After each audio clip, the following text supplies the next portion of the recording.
Isn't it amazing, Alex, what a difference of a few months and a new face in the home dugout makes?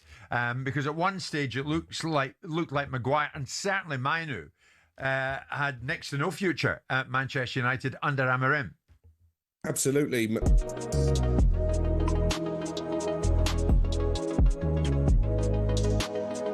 talkSPORT update powered by the Nissan Van range. Commercial vehicles built around your business. Search Nissan Vans or head to your local Nissan Van centre.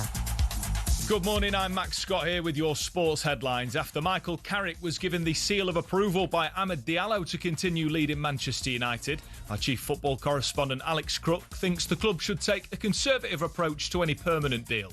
Long-term deals in football are a waste of time, aren't they? All it ends up doing is costing the club a lot of money. And I think you're right. A one-year deal until the end of next season, give him a full season to prove himself, I think will be the ideal scenario. Arsenal might have drawn some criticism from their performance against Sporting last night, but broadcaster and Arsenal fan Harry Symeou told us it's not an easy task beating a side with an unbeaten home record in the Champions League.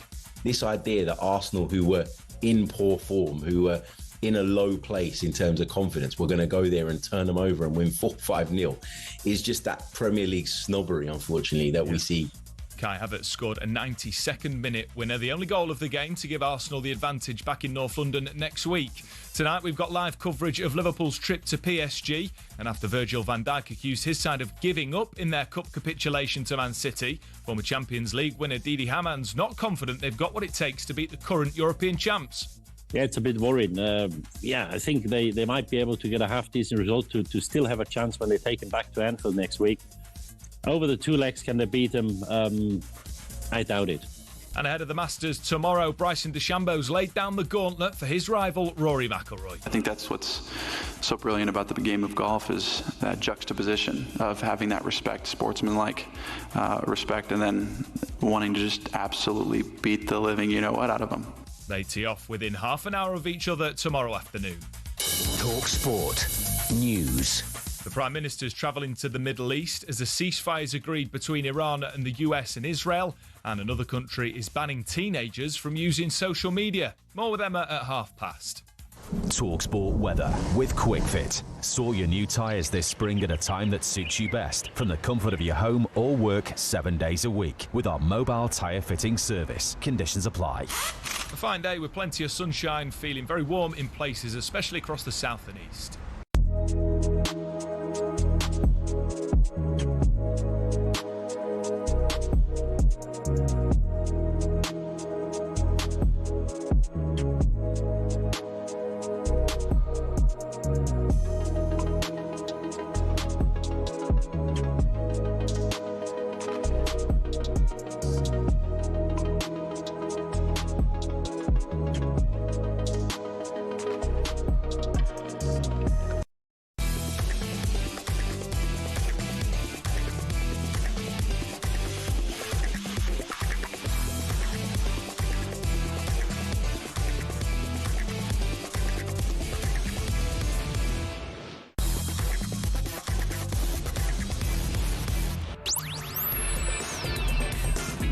Good morning, everybody. You're listening to Jim White, Simon Jordan and Danny Murphy. We're live in talkSPORT. So Arsenal win late on against Sporting after back-to-back defeats. Was it a response of defiance? Meanwhile, should the Manchester United ownership heed player sentiments over Michael Carrick's future? Also today, is Trent the ultimate risk and reward player? Have the Celtic board folded on the Green Brigade? Can Fernandez still be a Chelsea captain? Have the courts proven players are needed at the table? And ahead of PSG, are people being too quick to write Slot's obituary? Jim White, Simon Jordan and Danny Murphy, and we are live on talkSPORT. 100% engagement. Jim White and Simon Jordan on talkSPORT. So in old money, the temperature is to rise to 77 Fahrenheit this afternoon here in London. 24 degrees, Danny. This is a heat wave for the likes of you and I. Yeah, but it puts Simon in a good mood because it reminds him of home, Spain. Does it remind you of home? Well, every time I go to Spain, it rains. So probably not. I'm the original archetypal Eeyore. I have my own particular rain cloud that follows me around. Except today, of course. Not at all. Beautiful weather here in the southeast today in the London area. Hope it's good wherever you are listening throughout the UK and beyond. That bit's always significant, and beyond, because we have listeners all over the place in a whole variety of different countries. Danny, Chelsea Port Vale, you were in attendance. Was it that one-sided? Yes. Yeah. Quality. Who are you sitting with? Jimmy Floyd Hasselbank? Yeah, it was great company, actually. Great to see him, and really like his views, actually. Very forthright with his views, but he's been in the game a long time. He's managed. Yeah. I like him. It was sitting watching a game with someone. We talked about everything else, but he's a top fella. Yeah, he's a good lad. Good lad, and what a player. Sean Dyche, enjoyed his company yesterday, Simon. Yeah. The sort of guy you can ask him anything and he'll give you an honest response, and that's what we need. Yeah, I mean, some things he won't get involved with, and that's understandable, because there's always these bridges that people won't want to burn. Yeah. Whereas you and I regularly torch them, go behind them and torch them again just in case they're not in flames. Exactly. Yeah. But we don't have the same consequences, perhaps, as a football manager looking for another job. There's a certain part they won't go to where they won't talk about the real feeling that they have about the modern day footballer, and the real feeling about the balance of power, and the real feeling about whether owners should be involved in talking to the players. They'll play down the middle with it. Yeah. Get them off air, they'll say something different. Slightly. Oh, commercial breaks were interesting. They always are when you have someone like Sean in. Tonight, it's another big night of Champions League football. Paris Saint-Germain against Danny's Liverpool. We will get to that. That one's live in talkSPORT. Barcelona against Atletico Madrid, the all-Spanish affair there. And, of course, the winner of that one will play the winner of Arsenal Sporting Lisbon. And last night, an injury time Havertz winner gives Arsenal the advantage over Sporting in the Champions League quarter-final. What was it last night, Danny? I mean, after damaging back-to-back defeats, did Arsenal produce a response of defiance? Job done, wasn't it? It was resilient. It wasn't great on the eye, especially first half. David Raya outstanding. What a keeper he is, by the way. Yeah. Unbelievable. But it showed their strength in depth, didn't it? The two subs came on. Martinelli, Havertz, both got great experience, combined for the goal. They've got such a good squad. They were missing good 3 or 4 players and still looked comfortable. Yeah. But first half, I thought they were a little bit, understandably, they've lost 2 games, a little bit hesitant, like a bit fearful, but first half away of a 2-legged affair, that's normal. Sure. But yeah, job done. I mean, getting that goal as well means it takes a one-off game back at the Emirates. You can have a sending off, you can have an early goal, and everyone gets nervous. But because you're 1-0 up, it's so much easier going into that game. Yeah. A couple of lads in the office, Arsenal fans, I heard them in conversation. It's a hell of a watch, though. It's a tough watch. Tough watching. Yeah. I was actually, I had the game on the telly, and on my iPad I had hang on, Real Madrid Barca. Really? Yeah. Very good. And I was actually gravitating more towards that for obvious reasons. Yeah, of course. Not Barca, sorry, Real Madrid Bayern. Real Madrid Bayern. Harry Kane was brilliant. Sporting had previously won 17 home games in a row across all competitions. Arteta was interesting on that. Arsenal looked at that record and thought, oh yeah, watch this. That's when you have a difficult period. I think the best thing that you can do, instead of talk a lot, is observe. Look around you and see how people react. How they talk, how they look at you, how they judge you, what they do. Do they look at themselves? Do they start to criticize other people? Look around and you're going to learn the environment and the people that you have around you. And I cannot be prouder to work in a club with people that the only thing they could do is ask, what else can I do to help? And when you have people like this, I don't know if it's going to take another week or 2, but something good, it will happen at the end because we deserve it. There's a smirk that's almost a little giggle from Simon. Why? I just think it's a new way of communicating that doesn't really resonate with me. I mean, players' jobs are to perform in every single game as much as they possibly can. And what you could ask the away travelling fans was how they could have been helped on Saturday with the embarrassment of losing to Southampton. Those circumstances. But what it does prove is that the idea that you've got to take each game in isolation. Every game has its own connotation. The cup final against Man City was a 50-50 game in which Arsenal didn't play well in the second half. The cup quarter final was a poor performance.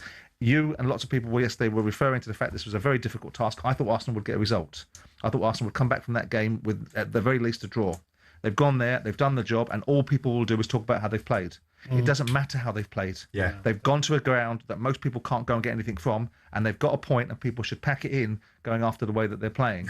Because I don't know what it's all about. This is just a way of, for some reason or other, diminishing Arsenal. Is he right, Danny? I mean, is there a fine line to grinding your way to the line as opposed to crawling over it? I mean, do Arsenal really care how they do it? No. I think in an ideal world it would be more aesthetically pleasing. But there's bound to be nerves. There's bound to be some difficult steps along the way. It's just, why is it more ideal to do it? Well, because if you're playing well and winning and everyone's happy, you're just on the crest of a wave, aren't you? When you're getting over the line with a resilient performance, you just edge through. There's more question marks. But I actually, going back to Arteta, I actually like the way he's conducted himself this season.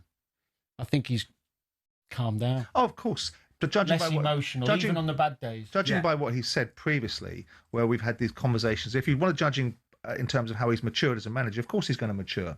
I would suggest to you that going away to a very difficult European team, getting a 1-0 win is the archetypal grade A European performance that most teams would be given plaudits for, and yet somehow it's being seeded. It's hard watched. They're edging across the line. They've gone to a team that people can't beat. No, exactly. And do you know where it comes from? However, they've got a result. They've done it. So they should be applauded for it. Where it comes from is their early season form was amazing.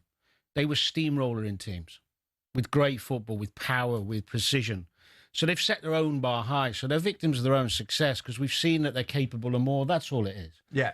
And I think that's fair when you're saying, look, we know they can do more. What you do is the narrative goes, well, they're deliberately being more proud. I don't think they're deliberately trying to play differently.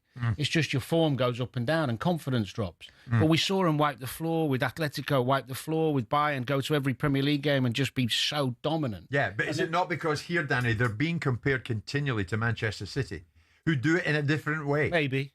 Yeah, maybe. Who do it in a more spectacular way. But we'll always find something, won't we? Yeah. I mean, again, I make this point, and I've made it repeatedly over the last 2 weeks. You've got ex-Premier League managers that sit in studios like this saying that if you win the league, you win it with an asterisk. I mean, what kind of comments are these? What is the purpose behind that sort of observation? Because we've seen Arsenal being very fluid and very. Leicester win it with an asterisk then for just smashing. Well, you can qualify a whole raft of things, can't you? Yeah. But there seems to be the idea the Arsenal fans suggest in advance, and often Martin Keown, and I hate to disappear into his territory, that there's some form of bias, starts to manifest itself in a bit of reality. And we've seen Arsenal being that they're very fluid best, and what did they win? Bugger all. So from an Arsenal point of view, they can get into a situation where if they grind out a Premier League with a touch of flair, a lot more steel, then I suspect that Arsenal would have done precisely what they should have done. You know what they do have, Danny, is bounce back ability. When everybody questions their bottle, what they do, Simon? Well, no, it's a word Ian Dowie. Yeah, so you're just winding him up. And this proves it. They draw with Wolves, then they go on and beat Spurs, Chelsea and Brighton. They lose to Manchester United, go on to Elland Road and beat Leeds, but beat them 4-0. They lose to Man City and Southampton. They go and win in Lisbon. Yeah, but that's a sign. Every time the word bottle comes up, they give it, all right, watch us now. They respond. Houllier used to have a thing at Liverpool where he was obsessed with it to a point, especially our most successful season. And I think maybe it happened once. And he was obsessed with this thing about not losing twice on the spin. And he didn't care in the second game how we got through the game, but don't build up that momentum and that feeling of losing games. And it's a great mentality to have. Yeah. But Arsenal, as I said to you before, defensively, what they've got is very special. Although they've had some blips along the way, generally they look like the best defensive team in Europe when you watch them. Yeah. And that's going to get them over the difficult moments. Yeah. Because there will be more to come. Well, this is it. I mean, we're agreed, Simon, they're nothing if not pragmatic. But how far will pragmatism take Arsenal in the Champions League? Does it see them past a PSG, a Barcelona, a Bayern Munich? Maybe. If they can take their moments when the game comes and gives them opportunities. I mean, look. But they'll only need to beat one of them in a one-off game. Well, absolutely. I mean, we're seeing Bayern Munich, and Bayern Munich, obviously, but the Madrid side they beat last night is not a great Madrid side. I know that they overturned Man City, but Man City, are not in rude health. They're up and down like someone's knickers. You know, you don't know what they're going on about half the time. Man City, 1 minute they're great, next minute they're not. Yeah, I was going to say. Somebody in my past, perhaps. I was going to say. But that was the time you said you'd never mention. But you look at the fact that pragmatically Arsenal will get into certain situations in certain games. Look, you know, I think again it goes down to taking games in isolation. I think Arsenal are capable of beating anyone in Europe. I think they're capable. Anyone. Of course they are. They've shown they are. Right. They've shown that it's only It's like a form of self-flagellation. We do it with everything in this country to make sure that we diminish everything we've got. And so now what we're doing is we're looking at the potential Premier League champions and putting them through a prism that seems to me a little bit unfair, but maybe it isn't. I look at Arsenal, think if they win the league, they deserve to win the league. However they get there, if they get there by 1 point, if they get there by 12 points, I agree with you. to win the league. Is it an English thing? Yeah, I think so. I think we're seeded in envy and cover up things other people have got, and we try to bring everything down. Yeah. That's the nature of this country to some extent. Build them up so we can knock them down. Yeah. I'm envious of the image you created in my mind moments ago. 5th place secured. I mean, should fans, Danny, of Manchester United, Chelsea, Liverpool, Villa be celebrating Arsenal's win? Because the win secures England's coefficient in Europe, meaning 5th place is now confirmed as a Champions League place this season. Damn right he should. Yeah. Should be thanking them hugely because, I mean, we'd have got it anyway, I think, but it gives that one extra space, which is going to relieve the pressure off one manager, whoever gets it. Yeah. I think United are already in it, to be fair. Yeah. But for Liverpool, for example, it could be an absolute blessing. Exactly. You might want to give us a call on that, Arsenal fans. I mean, is there a fine line to grinding your way over the line as opposed to crawling over it? Do you care how you get there? And would you be capable of taking on Barcelona, say, should it be Barcelona or Atletico Madrid in the next stage of it, the semi-final stage, and beating them? Mind you, you still get a second leg against Sporting Lisbon. But are you confident that is overcomable after what you saw last night? Arsenal getting there now, are they? 03717 223344 at 10:15.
What has happened to the greatest side the world has ever seen without ever winning the Champions League?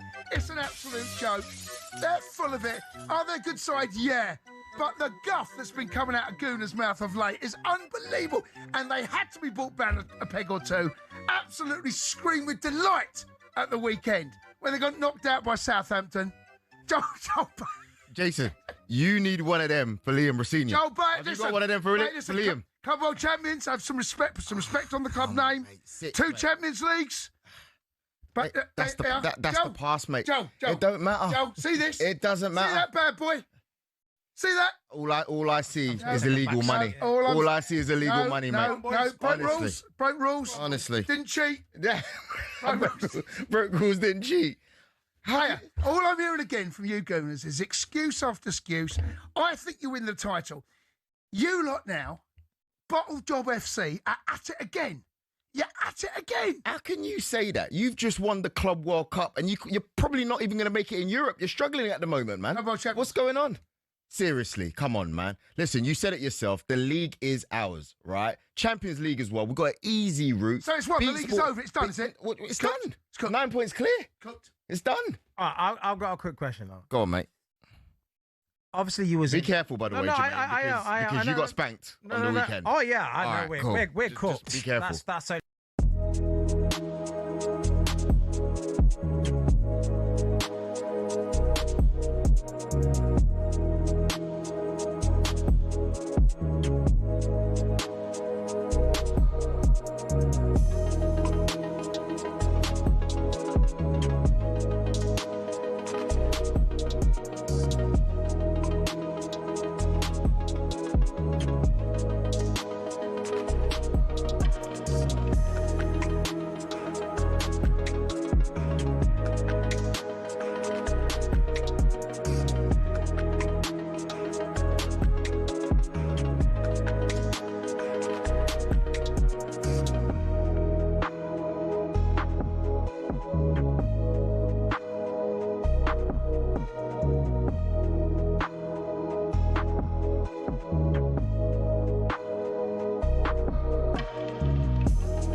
Talking about Trent Alexander-Arnold very shortly. You know, if it's good enough for Real Madrid and it was good enough for Klopp, why is it not good enough for Thomas Tuchel? We're going to get to that very shortly. Talking about Arsenal last night, going to Lisbon and winning against Sporting Lisbon over there, which is something not many have done in recent times. Sporting Lisbon have been flying of late, and the record was quite superb. Previously won 17 home games in a row across all competition. Arsenal beat them last night by a single goal to nil and hope to do the same when Sporting come to the Emirates. But how far will pragmatism take Arsenal in the Champions League? Does it then see them past maybe a PSG, a Barcelona, or even a Bayern Munich? Would you put money on Arsenal to go all the way and win this thing? Arsenal fans calling in numbers. Jamie, good morning. Where are you at with your team at the moment? Do you bother about how you do it, mate? Yeah, it's just really boring to watch. I understand we win, and hey, I'd take anything. I'd smash and grab every game and win the league. It's been over 20 years now. Just watching last night, there was nothing in midfield. There was no... Every time we got the ball, we couldn't unlock the team. It's like we've lost the keys to the castle. We just can't seem to unlock anything. Odegaard is so out of form at the moment. Declan Rice, an amazing player, had a great season, but just seems to head backwards. Everything was backwards, trying to look for that little gap. They were just lobbing balls forward, Sporting, and finding I can't remember the name, the guy on the left wing. They were finding him every time, and he was running at Ben White. I mean, luckily, Ben White had a better game than the weekend, which I didn't really care about the weekend's result. I wanted that out of the way. I'd rather have played the under-16s, the two main important trophies of the Champions League and the league. But for me, I just want to see a little bit more ingenuity, like a little bit more invention in the middle. There's just nothing in the middle. And Zubimendi and Odegaard and Rice on their day are well beaters, but there's nothing. Boy, it's a good call. Danny, what would you say to Jamie? A number of points there. Well, I take his point on Odegaard. He was dropping deep, a lot too deep, and not affecting the game, but he still tried to do the right things. The problem is with last night in isolation is that Sporting Lisbon, even though they're the home team, were putting really numbers back and being hard to break down. It's hard to risk the ball all the time in a European away game to then have them counter you. So yeah, I understand a bit more negativity with the passing, but overall, yeah, their creativity, their goals in open play is lacking compared to previous seasons. Yeah. Hence the fact that's why I think Eza came in the team ahead of Odegaard and stayed in the team because he's got that bit more wow. But they have lacked creativity in open play. It's a fair point, but the problem is finding the balance, because if generally to be creative, you need to take risks, turn over the ball more, have more runners ahead of the ball, and that leaves you more open. So you've got this wonderful, stable team, defensively very, very good, and all of a sudden you're going to spin it on the head. Yeah, and try and take more risks. They're not going to do that now. It's working for you, Jamie. Paul's an Arsenal fan. Paul, I mean, tell me this. Is there a fine line to grinding your way to the line as opposed to crawling over it? I mean, do you care? Morning, guys. Morning, Paul. Hello, can you hear me? Yes, yeah. What do you want to say, mate? Hello, hi, guys. Yeah, just to say, I mean, the way I would look at it last night, and I think in the last couple of months, really, the Arsenal build-up play is very slow, and they seem to be... passing left, right to White, to Saliba, passing it around. It gives the opposition time to set. And I think once they do that, we struggle to break that down. I think most teams probably would. But, you go back in the day, a few months, or, earlier this year, or beginning of the end of last year, I think we were attacking much quicker, breaking teams down, letting them come onto us a little bit more, breaking quickly with Trossard, Madueke and Saka. And I just think, at the moment, the opposition are getting way too much time to get set. Yeah. But, Paul, here's the thing. If being more pragmatic leads to you winning a trophy, you'll take that, right? Oh, absolutely. I mean, it's been far too long. Yeah. And the league, I think, hopefully, if we don't get battered by Man City in the their place, I think we can pretty much push on. I mean, the FA Cup, I wasn't that bothered about it, but I think again, Southampton much better. They played better than we did on the day. You can't ignore that. Sure. Paul, thanks for that. Reece, you're going to take us up to 10:30. Good morning. Danny's with me. So too Simon. What do you think about this? I mean, are you bothered about how Arsenal do it as long as they do it? Yeah. Do you know what? Can you hear me, guys? Yeah, got you. Yeah. Yeah. Morning, everyone. talkSPORT, best one in the country. I'll tell you that. Yeah. I'm not having any of this. We need to be playing beautiful football, and I'm not having it. Like, my thing is, like Danny, I think Danny touched it on the head. I think the last caller did as well. We can go expansive. We did it years ago when Martinelli, Jesus, Saka, they're all on double figures that year. We can go on that tandem if we want to. However, it didn't work for us. We're now in a position now that everything's in touching distance. We're far in the Champions League. I think we even look better than last year because we look a lot more solid at the back. Yes, it is very boring to watch. I get that. However, we went, like you guys said, we went away yesterday, 1-0. We went to Southampton and we were getting picked apart, like over the top, 1v1s. It was killing us. However, we've bounced back. We've gone away yesterday. We've won 1-0. I don't know why everyone's crying. Like, we are so close. And if this is what it takes, and we come away with a double, magic. And I think that's what all the Arsenal fans were singing on the way home, on the way back from Southampton. Yeah. As long as we get over the line, we'll drop points. Yes, we'll lose games. However, at the end of the season, if we've got trophies in hand, no one. Reece, just before you leave us, Reece, I'm curious. You're not bothered. You admit your team's boring, and it doesn't bother you. Listen, 100, and you talk to all of the fans. Yes, it is slow, and that is what the difference between us and City are. City will go right, go left, and go right again, out wide with pace, and go with power that way. However, we go left, we go right, we go left, and we're looking for that pass down through the middle, down the sides. However, I don't care. You don't care. Reece, listen, you don't care, quite rightly. Or is he quite right? Should they care? The thing is, because Arsenal's levels have got higher and higher, they're dominating more games, more teams give them respect, more teams drop in, so you see a more slower build-up.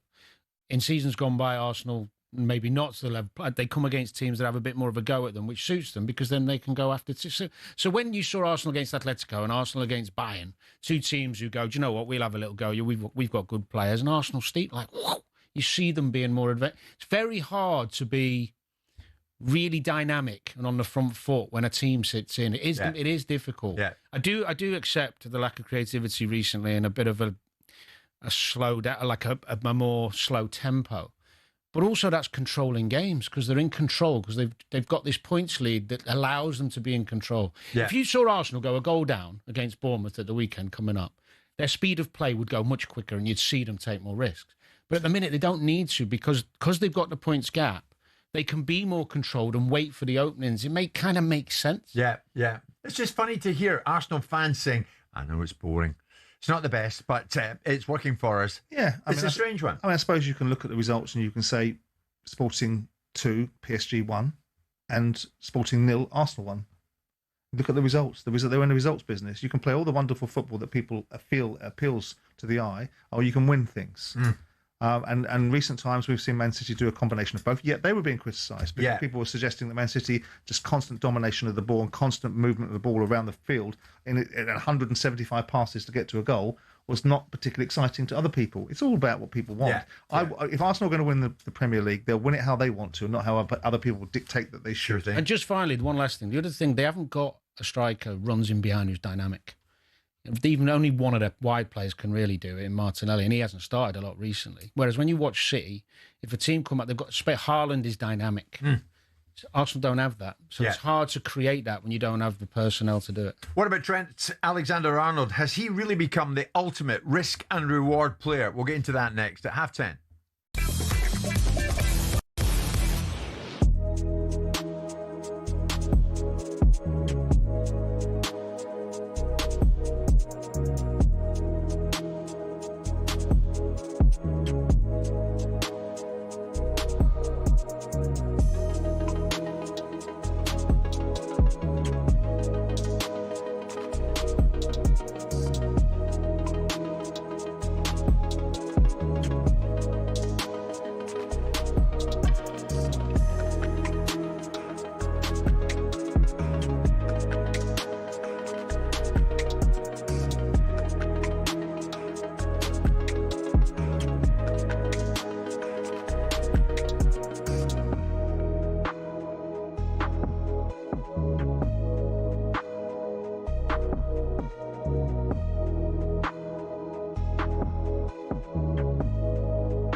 I mean, I know you want to be diplomatic and you're maybe tiptoeing around a bit. Would you have gone in for the Tottenham job? Would you have taken it? Given what we've seen, we've watched Tottenham and everyone's sort of dancing around it. You just mentioned something there, and this would be more important to me, and obviously the career I've had, it does pay well. I wouldn't go in there. I wouldn't look looking for money. They could offer me a massive amount of money. I'm sure they're capable of it, and I'm sure, well, allegedly, they've offered Zerbi a massive amount of money. It would have been about no, it'd have been about what you're going to gain me as a human being. What would I gain, right? You go in there, you get the job done. 6 games into next season. If you're not in the top 4 and the football's not what they want, rubbish, get them out. So you're not going to gain a lot there, are you? So then, and that's if you get the job done, because it's not easy. And then you don't get the job done, and then somehow it's on my neck that I took Tottenham down. You go, well, that ain't good for me as a human. This is not even about football. I'm going, well, that ain't good, is it? What do you reckon? You know what I mean? So I go, and then you get some money, and I go, well, I'm not thirsty for that. I've got some money, so how much do you want? You know the dynamic of the industry. We all know the 2 biggest commodities in football are talent and gossip, right? Or money and gossip. Money and gossip, right? You must have. I don't know if it's an equal measure. Money and gossip beats talent. Money and gossip was what I meant. Money and gossip, right? What do you think is wrong with Tottenham? Well, I mean, I find it I find it really interesting from the outside. I know Thomas, and if I was a Tottenham fan, and I know a few, I thought the manager was getting a hell of a lot of heat and weight on that. And if I was Tottenham, I'd be looking at some of the players. Me personally, I'd be going, hang on a minute, look at all this money they've spent. And money doesn't guarantee anything, by the way. It's another myth about football, but it gives you a better chance. And you're going, right, so they spend this money. Mikel Arteta says Arsenal were able to bounce back in the Champions League last night because his team love each other so much. When you play with that attitude and that desire, these things can happen. And it's been, again, we talk about identity. That was one of the main things that I discussed as well, because we're going to need them in the crucial moments to win it for us. Super subs Gabby Martinelli and Kai Havertz combined for Arsenal's 92nd minute winner at Sporting. The win means a minimum of 5 Premier League teams will qualify for the Champions League next season. Meanwhile, Harry Kane was back amongst the goals as Bayern beat Real Madrid at the Bernabeu 2-1. And Rory McIlroy says he feels so much more relaxed arriving at the Masters as defending champion. He says he never gets bored of wearing that famous green jacket. It's been an amazing 12 months, bringing this thing all around the world, the excitement on people's faces when they see it, the excitement that I still get putting it on. Bryson DeChambeau says he wants to beat the living you-know-what out of his longtime rival McIlroy on the course. They tee off within half an hour of each other tomorrow. There's more at talksport.com.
In the break, as we often do, and Simon, you're telling me about Top Boxing. Willie Hutchinson on yesterday. I love him. He's a character, isn't he? Yeah, he is. He's a very nice fellow. Right. He was very pleased with himself and wanting to make sure that I had every last piece of crow that I could possibly eat. But no, good lad. When you come away from seeing Willie Hutchinson, you want him to do well. Yes. Him to do well. Well, the latest edition of Top Boxing, I think, is on the Top Boxing YouTube channel as of now. So you can catch up with that. Paul Smith and Simon and Willie Hutchinson. Danny, before I get to Trent Alexander-Arnold, and of course Real Madrid in action last night against Bayern Munich, and Bayern are up on the tie at the halfway stage. Harry Kane for the Ballon d'Or, surely. 49 goals in 41 games for Munich, 11 and 10 in the Champions League.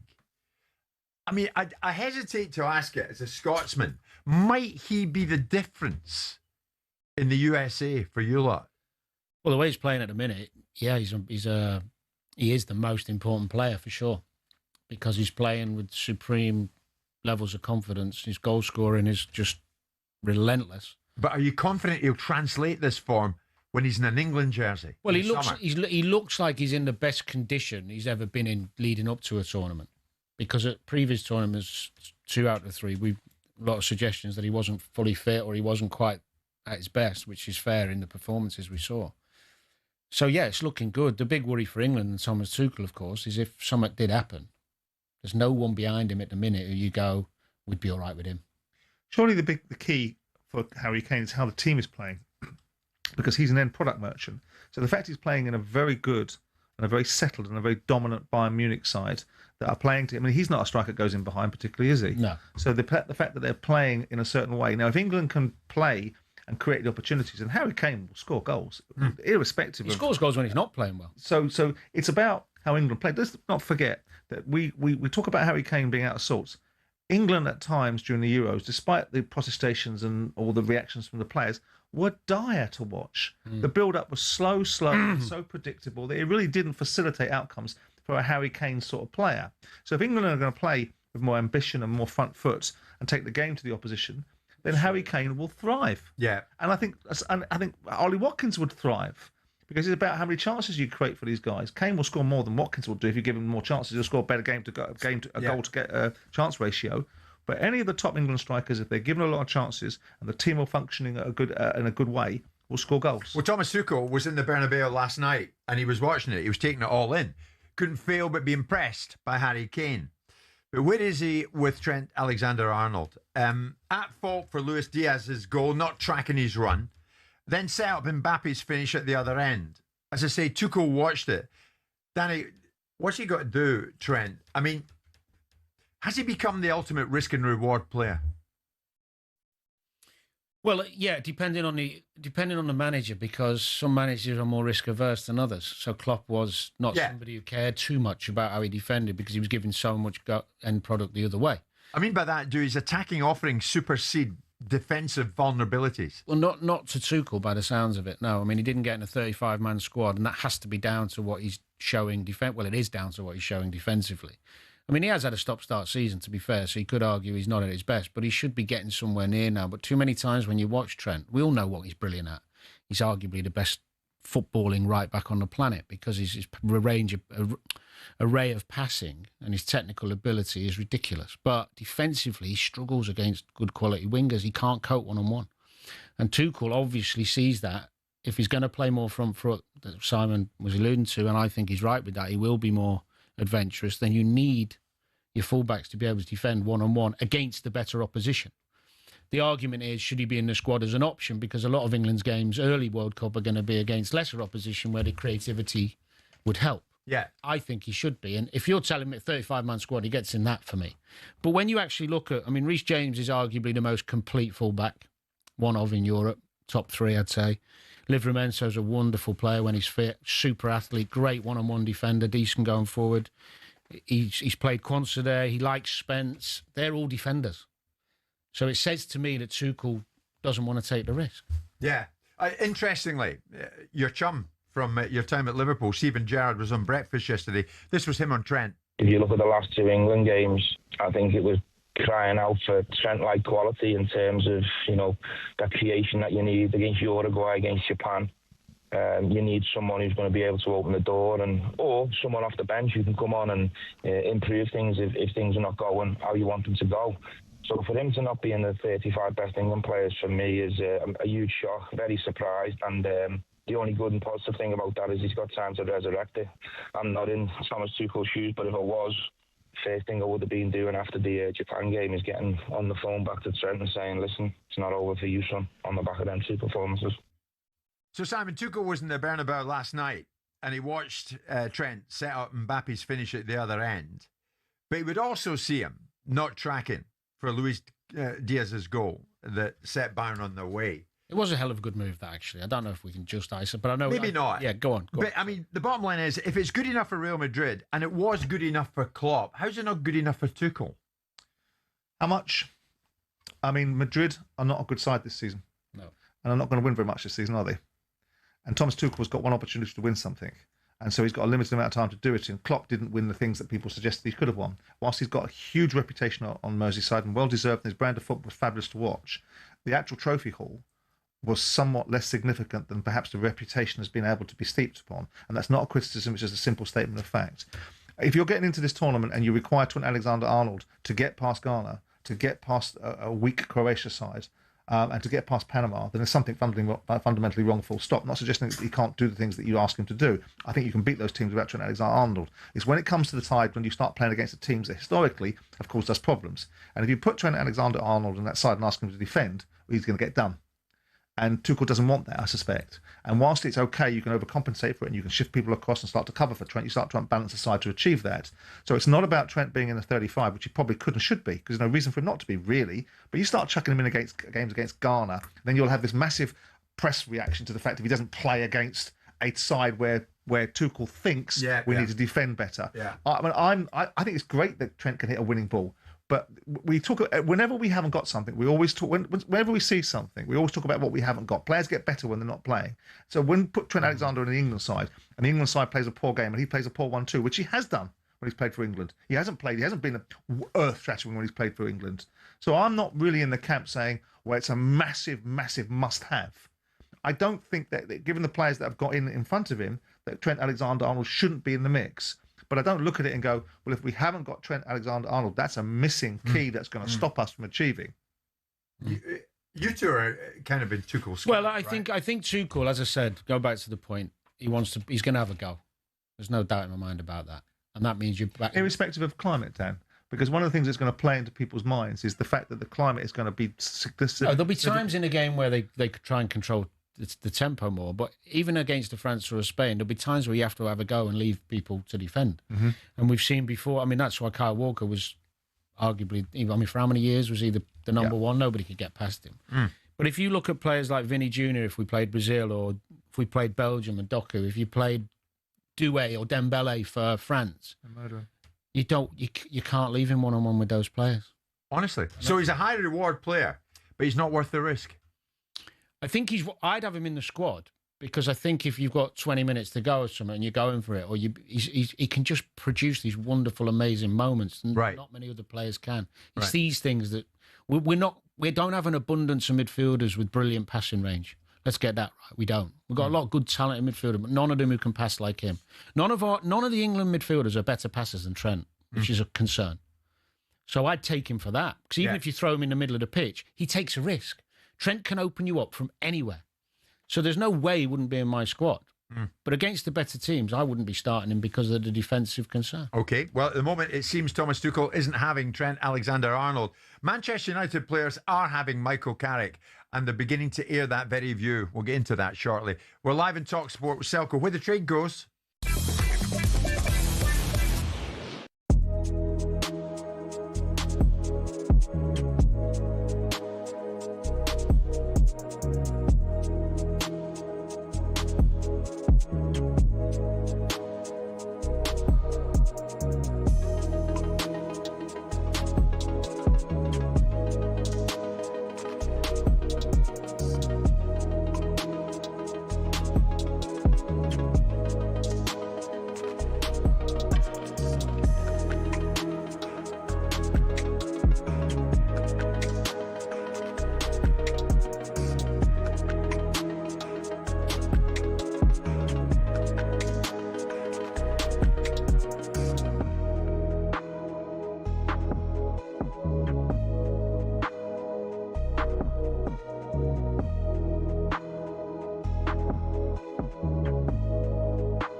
Can he do it, Ray? Well, he has got the players. There's no doubt about that.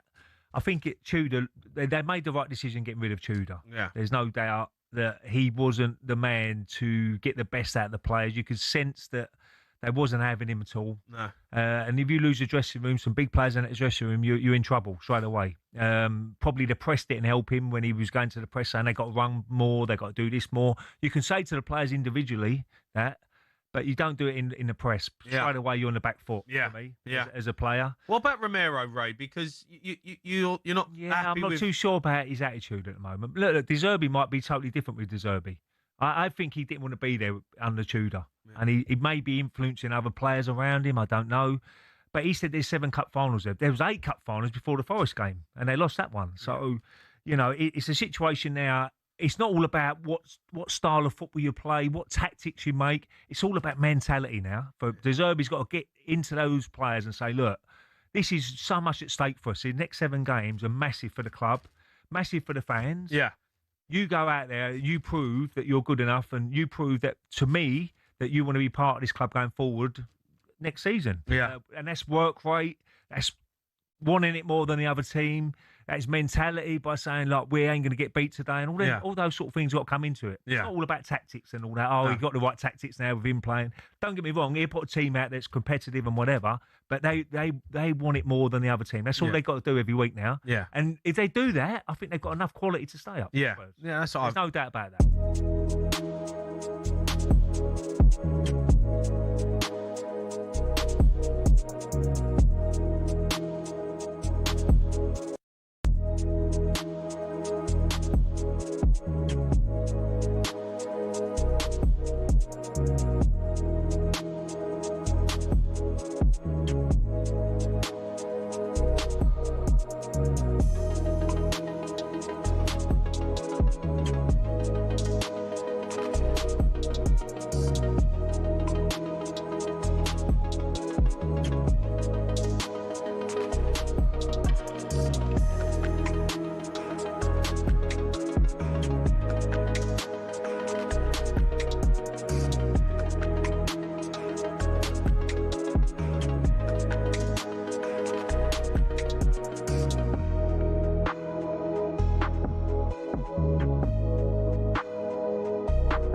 It is Wednesday morning, Danny Murphy territory.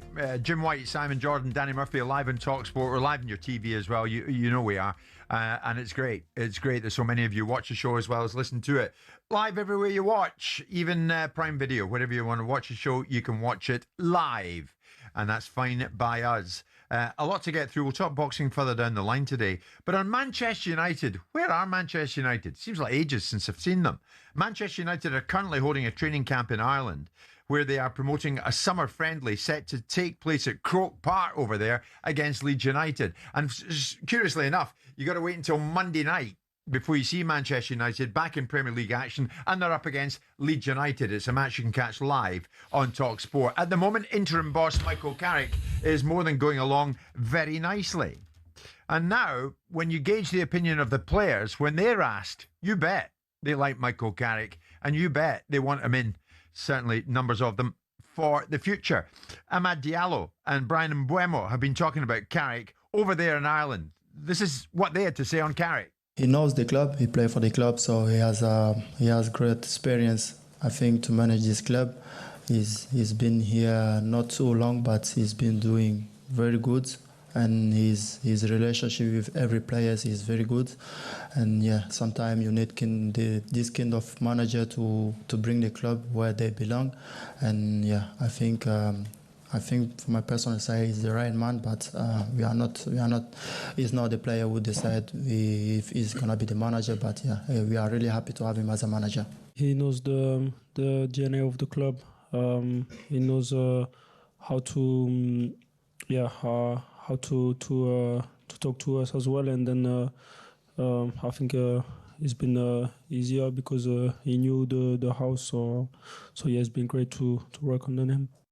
So that's Diallo and Bueno. All we need now is, who's a pretty boy then?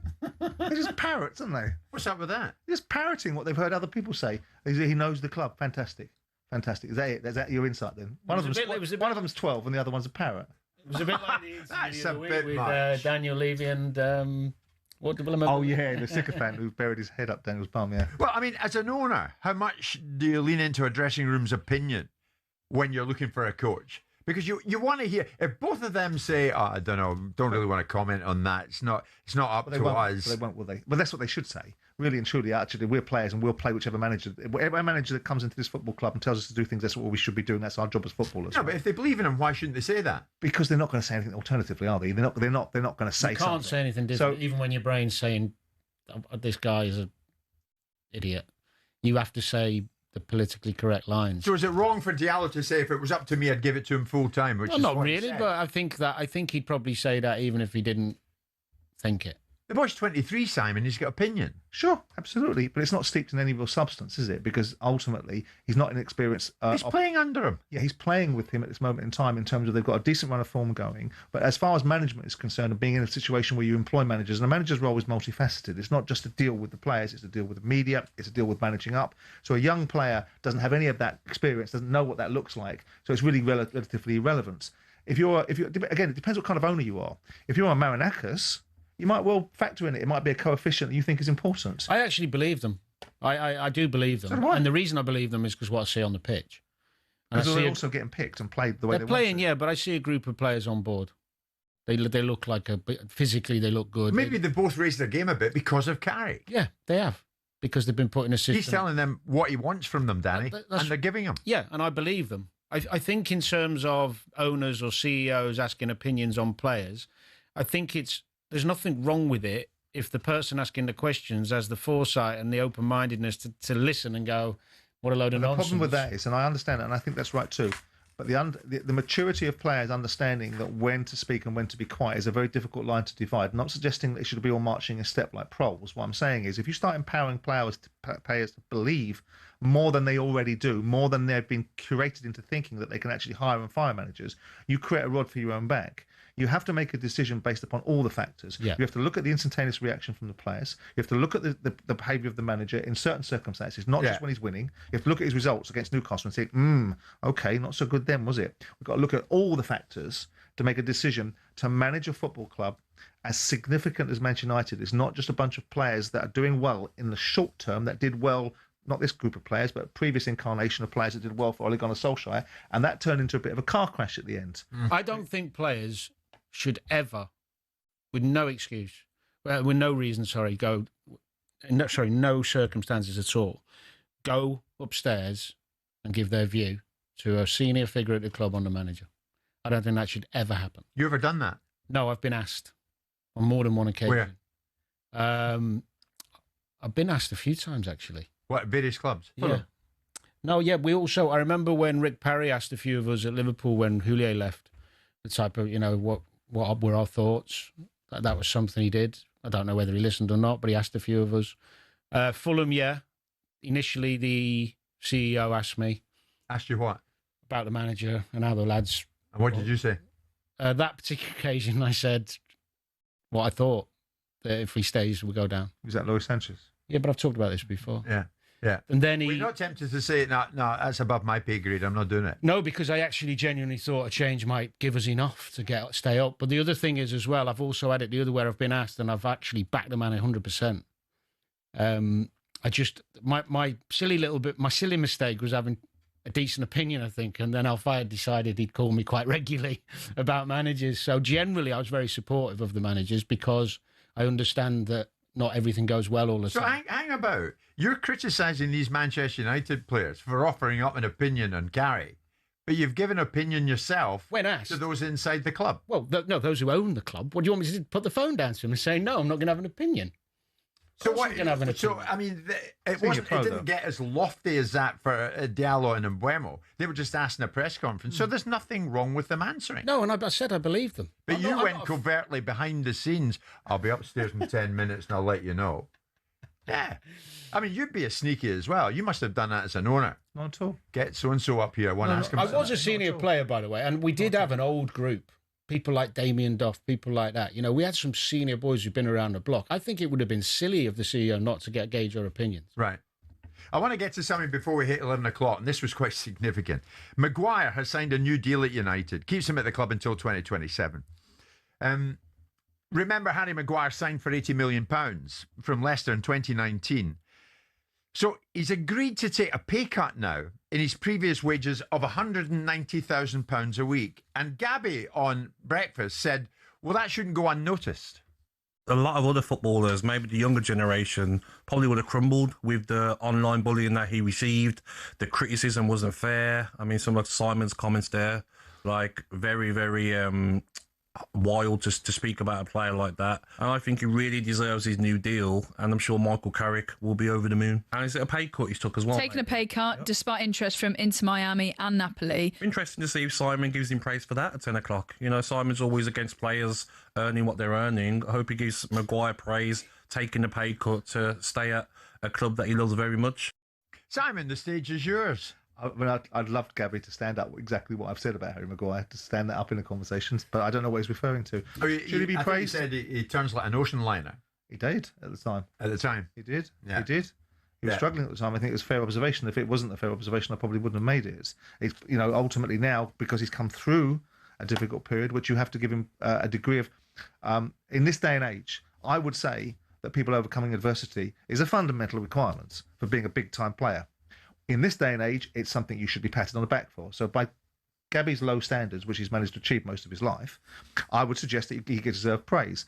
Now, the option on the table for him was a contract to Man United, which most people would have said perhaps there's no real value in for Man United. There's no economic value in Harry Maguire.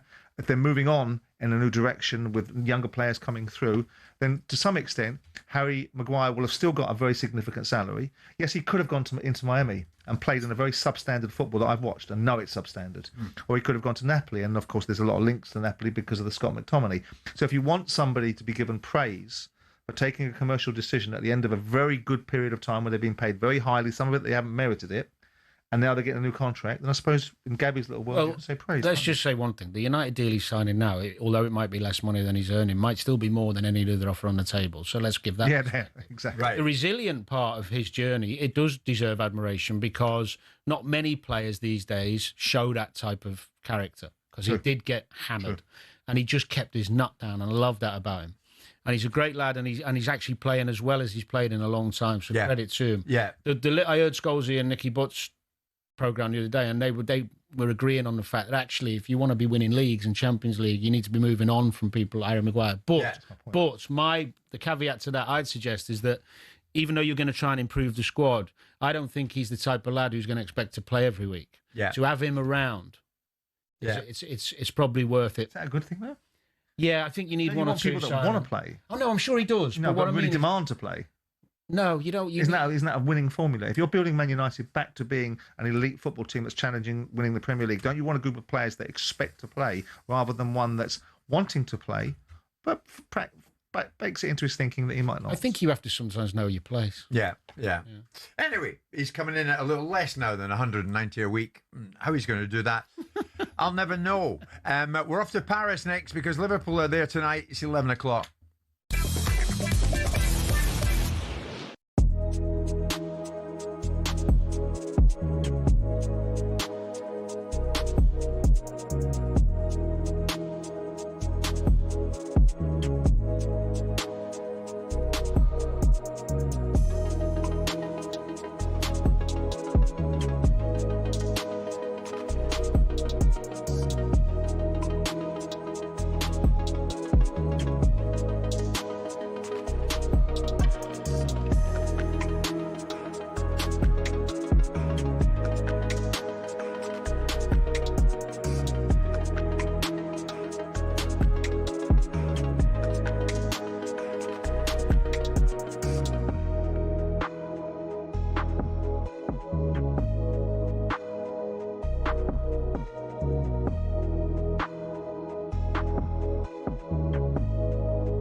And in another experimental training ground activity, Arsenal's players have been pictured working in groups to avoid dropping pens on the floor while dribbling the ball.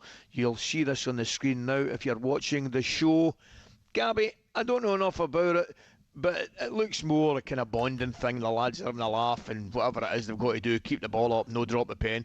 I don't think there's any harm in that, do you? Yeah, well, I mean, we didn't have the pens, but you'd always do stuff like that, Ali. Especially when like a new manager come in to try and lift morale, maybe when the team's struggling. Yeah. You'd make training fun and you'd do little relays and something to get the lads... Can I take their mind off it? Exactly. And listen, they're under pressure. They are under pressure probably like they've never been before this season, right? Yes. Because all of a sudden, myself included, we're all talking about, quadruples in here, and all of a sudden it's down to a double. Make no mistake about it, these are the two biggest tournaments that they would have wanted to win, and I still fancy them to do the league. Champions League, I'm not so sure, but mate, you know better than anybody, this is the first time they've actually been under, I think, a real bit of pressure. I think, like I said it to Perry, and he probably disagreed, Ali, but yes, Arsenal might get better, but Manchester United will get better, Ali. You know, the money that they can spend without Champions League football, they showed in the summer, 250 million. What can they spend this summer qualifying for the Champions League? Chelsea will improve, will sign players. Liverpool will have Isak back. You're right. You know, they'll get better. They'll have Leone back, the centre-half. They will sign players. So why not dominate now, Premier League and Champions League? talkSPORT Sports Update, powered by the Nissan Van range, supporting van owners to get the job done. Search Nissan Vans or head to your local Nissan Van centre. Good morning, I'm Max Scott here with your sports headlines. With Manchester United players backing Michael Carrick to get the permanent manager's job at the club, our chief football correspondent Alex Crook isn't against the idea, but says United should avoid the mistakes of the past. If I was a Premier League owner, I'd get together with the 19 other clubs and say, you know what we should do? Let's just do 1 year rolling contract. I don't see the point in doing what they did with Ole Gunnar Solskjaer and bowing down to the likes of Rio Ferdinand on TV and dishing out a long-term deal, knowing that maybe it won't work out further down the line. Now, following Arsenal's late win over Sporting in the Champions League last night, Simon Jordan's confused as to why the first response from many has been criticism over the quality of the performance. I would suggest to you that going away to a very difficult European team, getting a 1-0 win is the archetypal Grade A European performance that most teams would be given plaudits for. Tonight, Liverpool look to arrest their poor form as they travel to reigning champions PSG. And Didi Hamann, who won the Champions League with Liverpool, reckons Arne Slot's one heavy defeat away from the sack. If they really got beat by 3 or 4 tonight, I think you've got to think about the manager's decision, and then you've got to find somebody till the end of the season, because you've got to give it a go to finish in the top 5, because if you don't, you might not be able to keep players, you might not be able to attract players. Hamann says if Xabi Alonso wants the job, it's probably his. Remember, PSG Liverpool is live on talkSPORT this evening. And the Championship's promotion hunting teams lead the way in the nominations for the EFL Awards, with Coventry boss Frank Lampard and Millwall's Alex Neil up for Manager of the Season. Coventry keeper Carl Rushworth, Middlesbrough's Hayden Hackney and Millwall winger Femi Aziz are up for Player of the Season. talkSPORT News. The Prime Minister's heading to the Middle East following Donald Trump's last-minute ceasefire with Iran, but the trip is being criticised by some who say it's had nothing to do with the pause in fighting. More with Emma in half an hour. talkSPORT weather with QuickFit, where we've got a wider range of premium tyres than Britain has rainy days. Visit your local centre or book at quickfit.com today. A fine day with plenty of sunshine, feeling very warm in places, up to 26 degrees in some parts of the south and east.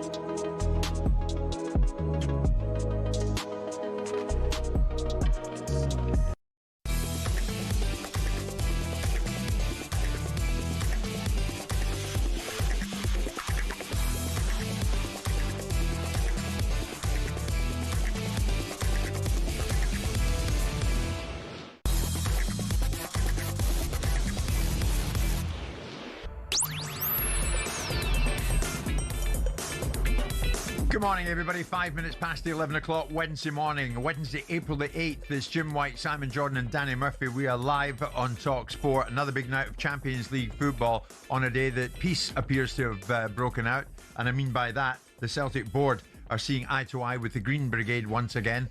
Or are they? How has that happened? We'll get to that later on this morning. In the meantime, Liverpool travel to Paris Saint-Germain. It's live on talkSPORT tonight. And of course, so much being made of recent events involving Liverpool on the pitch, not least that 4-0 drubbing at the hands of Manchester City in the Cup at the weekend. Arne Slot, under a fair amount of pressure, it's fair to say at this particular time. Pre-match, Slot, though, was in bullish mood about his side in Europe. I cannot debate that. That's completely true, that performance and results have been very inconsistent throughout the whole season. I think the answer lies in the history of Liverpool. This club has always shown that in tough moments they stand up again. And I think we've had a lot of tough moments and we've stood up a few times, but then fallen down again. And now we have to show that mentality again of just keep going and picking yourself up after disappointment, because this club has shown also many times that we can do very special things in difficult circumstances, and especially if we can bring this game to Anfield, as we saw last season, as we've seen so many times. A recent example was the Galatasaray games where we didn't have the best game away at Galatasaray, and we played it. Probably the best game of the season at home against Galatasaray. So my team have shown many times in big games, with the exception of twice at the Etihad, that we are able to compete with the best teams in Europe. See, whatever he seems to say, Danny, at the moment, does he not qualify it, Simon? Especially towards the end there. My team has shown many times in big games this season, with the exception of the Etihad twice. He has to do it, doesn't he? He has to do it before someone does it for him. Before somebody does it for him. Well, he sets off in a sentence but then has to qualify it. Yeah, I mean, you're going to do that, though, aren't you? You're going to stand your ground a little bit, show some fight. He's talking about Arsenal games and Europe. In Europe, he's talking about some really good, the Real Madrid game. They have shown up in certain games. Do you back him at the moment? Well, I think you've got to, if you're a Liverpool fan, till this journey ends. And I'm talking about the end of the season. You've got to give him, he's earned that right by winning the league last year. I think the extreme levels of performances is really worrying. How can you say, the look of the players physically in the last game, second half, was a concern. It did feel like they'd kind of I wouldn't say down tools, because when you're getting done 3 or 4, it's hard to play at the same intensity, but it didn't look like a side together. The first time, it felt like players were looking around, seeing what we're doing, what's going on, who's going to save us type thing. I think he is in a really precarious position because of how far the fans have turned. Getting that back, I've never seen. I've never seen the Liverpool fans turn and then someone turn it round. It takes a lot for them to go. And the style that they've been playing, the poor performances in big games has been something none of us anticipated. So no matter what happens, Slots, it's inevitable what the ultimate outcome will be. I think even if he finished 5th and got in the Champions League, depending how this Champions League run goes, he either needs to win it. If he wins it, he'll keep his job, and rightly so. If he has a glorious failure, i.e. gets to the final, plays great, loses on pens, whatever, maybe he'll keep it. But if he doesn't, if Liverpool go out with a whimper against PSG and get run all over, I think he's done. Irrelevant finishing 5th. So the goalposts, Danny, have shifted. Yeah. Haven't they? They have, yeah. Because up until recently, qualification for the Champions League would save them. Now not so. No, not so. Yeah. With the fans, definitely. That's their opinion. And that's the majority, by the way. And Danny used the word there, precarious. Yeah, if they were to lose... I think that's right, Simon. Well, Didier Man mentioned it there. And let's say they lost 3-0, 4-1. Tonight? Yeah. I think it'd be really hard for him to stay in a job. Tomorrow? Yeah. I think that would be really difficult. The one thing about... Are we at that point, Danny? I think so. Liverpool fans are, yeah. You don't mean they're going to take him out after the game. You mean that he will be done full stop at the end of the season? Well, I'm not sure. They'll take him out? If they got done heavily tonight, I think he'd be gone. The fans wouldn't do it. Like, another humiliating defeat would be too much. The fans would. Well, if they've Well, it would turned be on coming off the back of a 4-0 at City. Sure.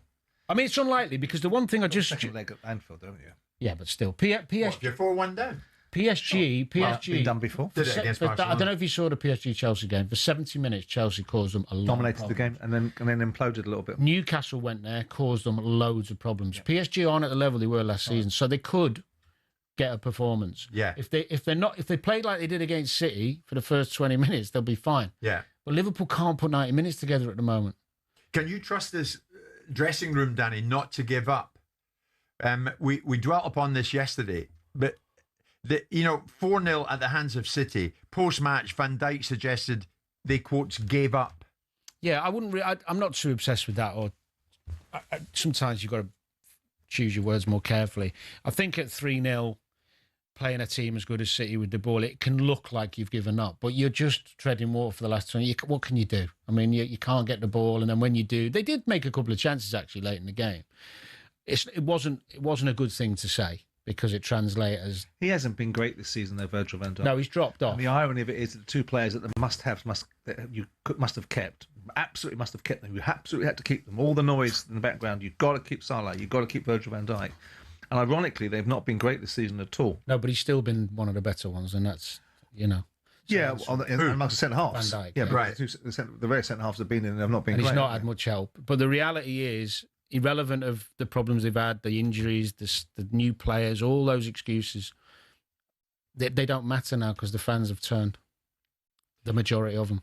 So tonight is massive for him. I think he'd be fine. Do you think it's fair?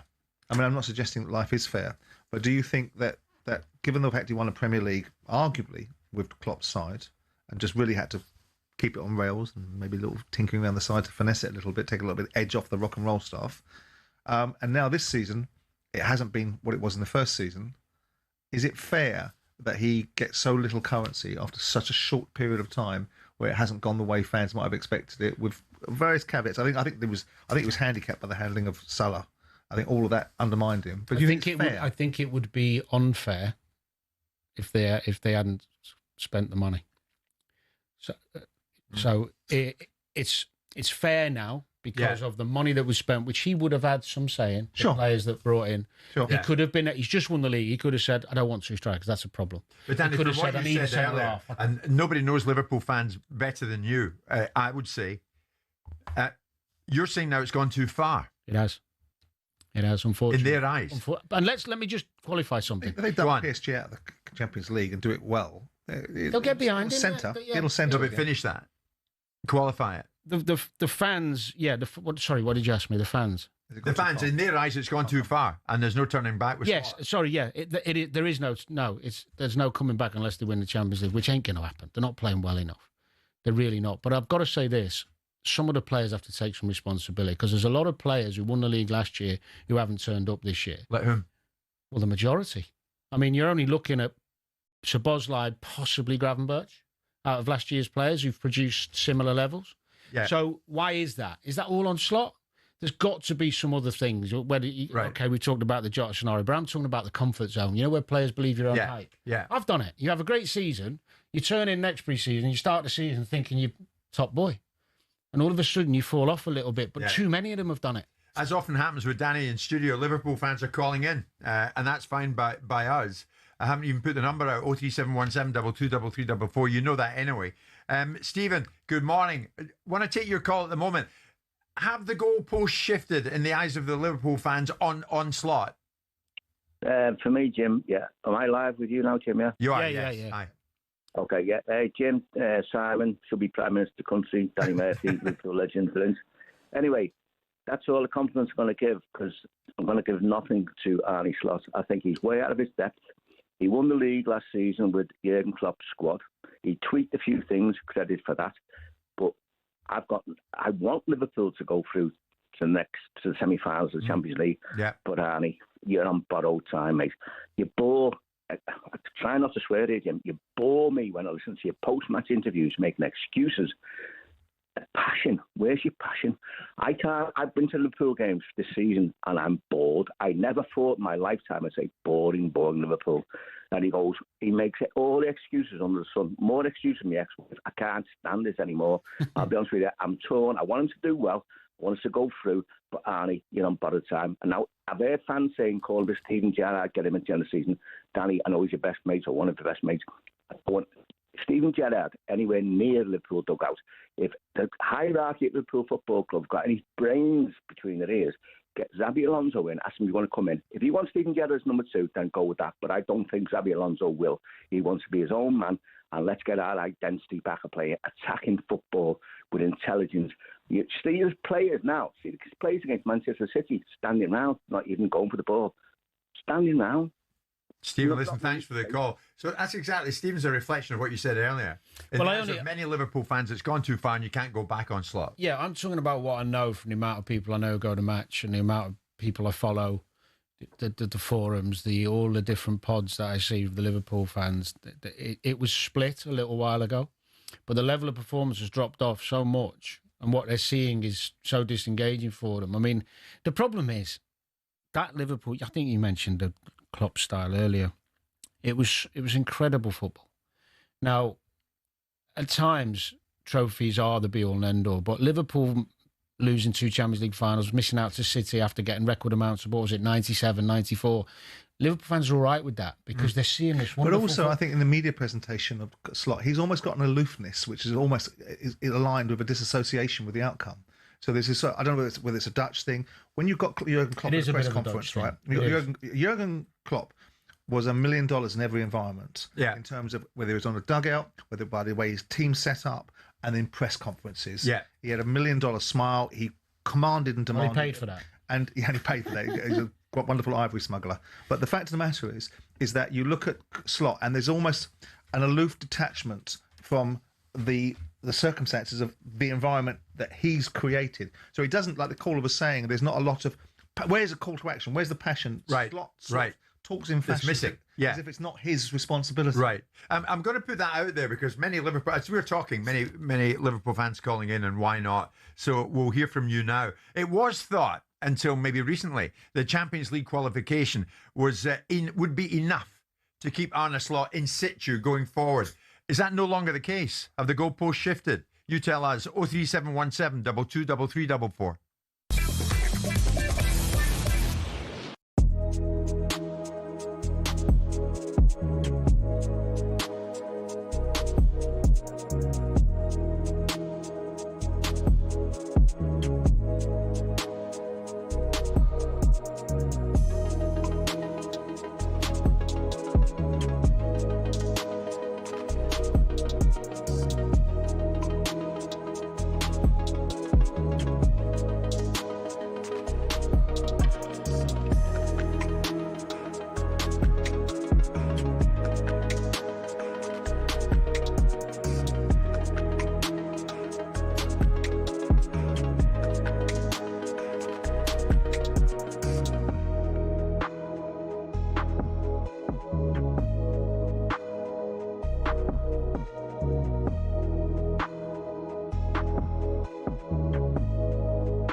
Yesterday, I went to a pub and sat down with a beer and watched West Ham versus Leeds, and it was a cup tie for the ages. It was fantastic entertainment, and I think the whole weekend was a little bit like that, sort of handbrakes off, let's just go for it.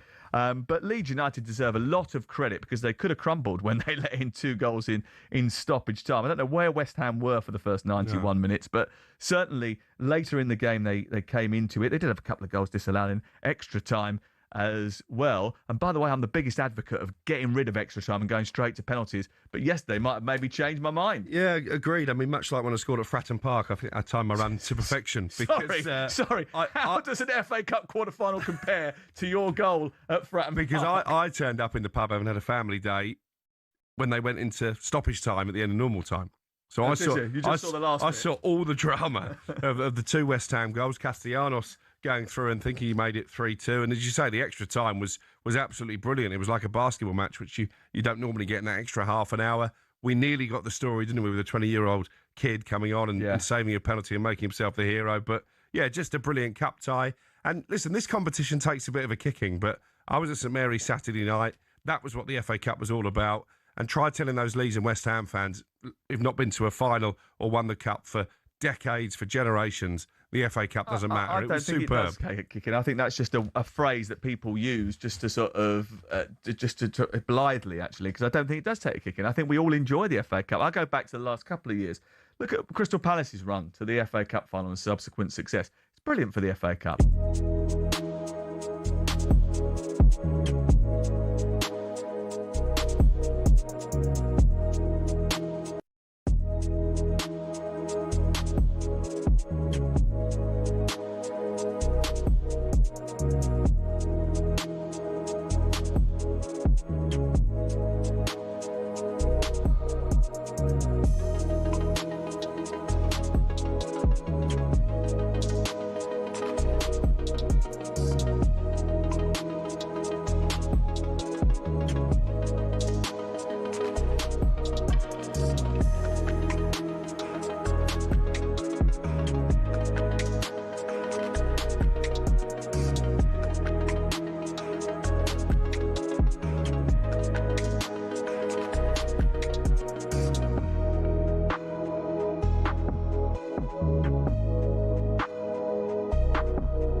Big night in the Champions League. They're all big nights when it gets to this stage in the proceedings, but tonight certainly is a big one. Liverpool in Paris up against Paris Saint-Germain, and Barcelona take on Atletico Madrid in the other quarter-final tie, first leg. But we're dwelling upon Liverpool at the moment because, my God, if ever Arne Slot needed to get something out of a game, it is tonight. Danny's suggesting, though, that in the eyes of many Liverpool fans, it has gone too far. And they will not be going back to say, no, Slot is the man. They've already made up their minds. Or have they? Many Liverpool fans calling in 03717 223344. And Matt is one of them. Matt, good morning. Have you made up your mind on Slot, mate? Well, yeah, I've always been a big Slot fan. And, going into this season, we had a lot. We had the loss beforehand. We never thought that Salah would be on 5 goals as we are. McAllister dropping off. Gakpo hasn't been out his way. So the people I sit next to, they could see that. You can see it on the pitch. I was at the Tottenham game. I watched Salah stop running against Xavi Simons because he knew he was going to get outpaced. So you could see that, and we understood. We get into the Champions League, we go again, but we've been getting embarrassed at home, away. The style of football's not there, and if we go to PSG tonight and we just don't turn up and we don't have that Liverpool sort of fight that we've shown, it's hard. It's really hard. Matt, can you believe you just said that? If we go to Paris tonight and show we don't care enough, can you ever imagine having said that about a Liverpool team? Not at all. But the players, there seems just to be a disconnect, and I take it that a lot has happened. So there is going to be impacts on the team, but it's such a big drop off. It's a cliff dive. Matt, here's Danny. Yeah. Go on, finish. Sorry, go on, finish. Yeah, no, it's just even Salah. Like, it's not a drop off. It is a cliff dive. It's unbelievable that his stats have fallen so much. So I don't think anyone could expect this, but it's tough to come back. I've got some sympathy, we said before, for Slot, because too many of the players have fallen off, and that's not all on him, because you have to self-motivate. You have to have your levels, and certain players around bring you up. the points he's making is talking about players who've fallen off. He's there. It's right, and that can't be all on Slot. The reality is, though, that over a period of a season, when the team is so, has fallen off a cliff and is so inconsistent, the manager will take the book and the responsibility, and especially after the spend. Yeah. Because he would have had a say in that spend. Sure. Sure. I say a say. I don't know how much of a say. No, okay, though. The squad's imbalanced. Right. Matt, thanks for the call. Pete, is it the same for you? Have the goalposts shifted on Arne Slot? Yeah, definitely. I think I've been slotting for most of this season because he won the league last year, and I just felt he deserved this one to sort of see what he could do. And I feel a bit sorry for him because, things have happened out of his control, like Jota passing away and players being out injured. But he just hasn't impacted change. And I actually think the problem started last season because Van Dijk said the players gave up at the weekend. For me, they gave up the minute we won the league last year when they were partying on yachts mid-season. I've never seen that from champions. Oh, yeah. Well, you mean when Slot was over in Ibiza? Is that what you mean? Yeah, all that, and the players were on a super yacht, and, I just thought that was diabolical. Pete's got a point. It's a strange look, isn't it, Danny? To a degree, yeah. If you compare it to Liverpool of old, it's kind of more of a...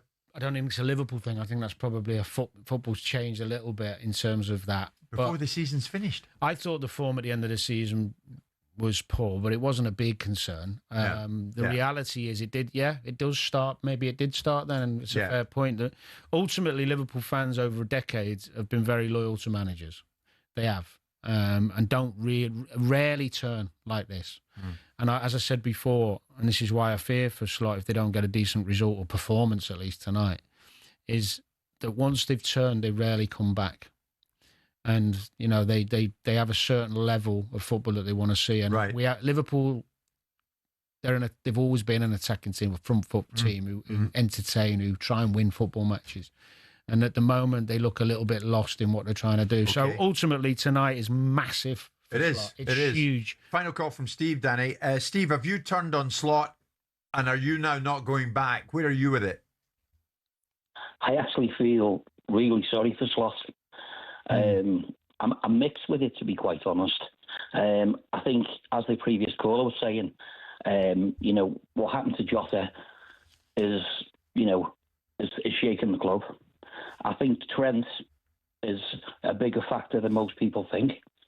I think Trent is probably one of the best players that ever played for the club, and we've lost him. And then you've got Salah and Van Dijk, who have been amazing, and they're probably the worst two players this year. I'm very disappointed with Van Dijk. I mean, he's put his hands up in the air, he's shouting at people, and he needs to have a little look in the mirror. Would you agree with Steve on that? He makes some good points. I don't think Van Dijk's been that bad. I think he's not been up to soil, and at times he's fighting a lost cause on his own. And I still think his levels have been okay, but less than last season. And he has made some big mistakes. The reality is the team is lacking confidence. It's lacking direction, and too many of them aren't at it. And they don't look together in a lot of games recently. Yeah, they're kind of scraping the odd result here and there. It doesn't bode well for tonight, but Liverpool have still got wonderful players who could produce something that keeps the season going. Let's keep our fingers crossed. Yeah. What does Mr. Note Taker think of it all? You're scribbling away there. I was looking at something else, actually. I knew you were.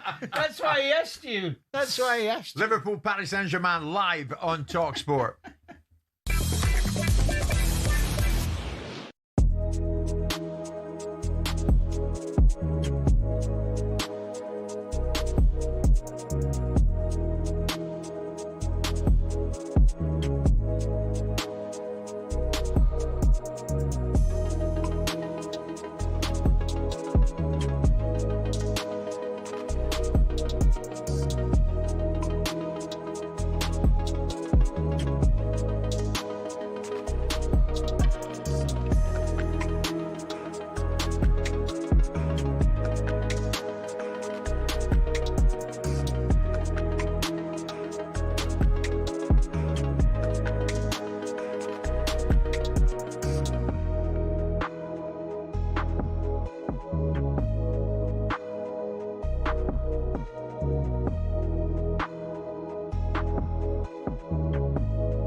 Liam Senior revealed that Chelsea's Enzo Fernandez had been suspended for 2 games, one of them the Port Vale game, for crossing the line with comments he made about his future. Remember, after Chelsea's exit from the Champions League, he was asked at Fernandez if he'd still be at the club next season by ESPN. He replied, "I don't know.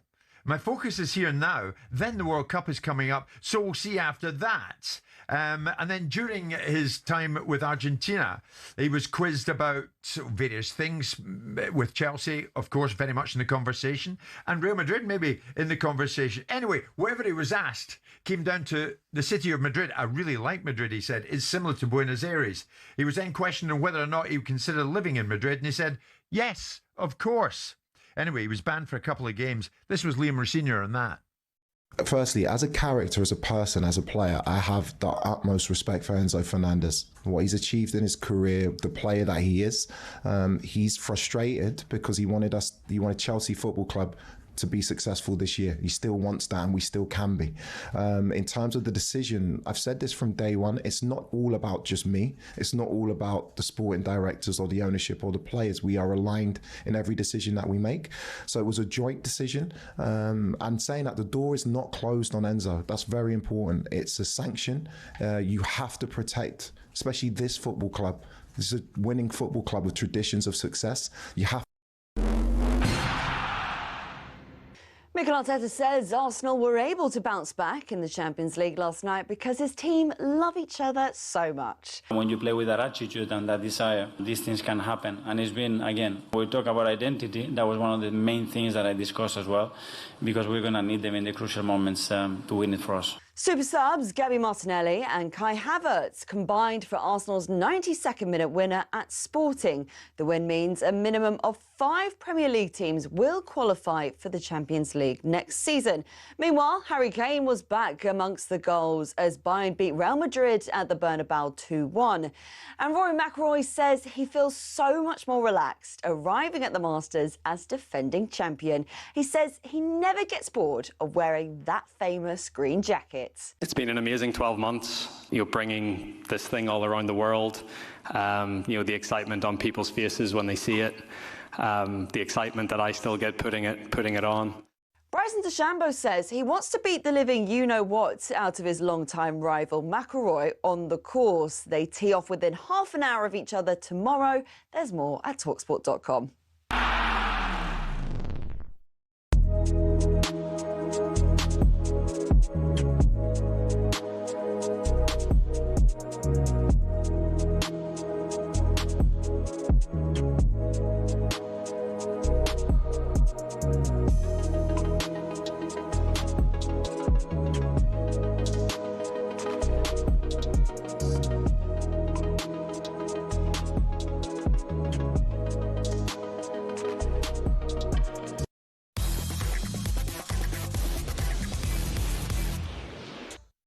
It's showtime on talkSPORT with BetMGM. We're ready for the action.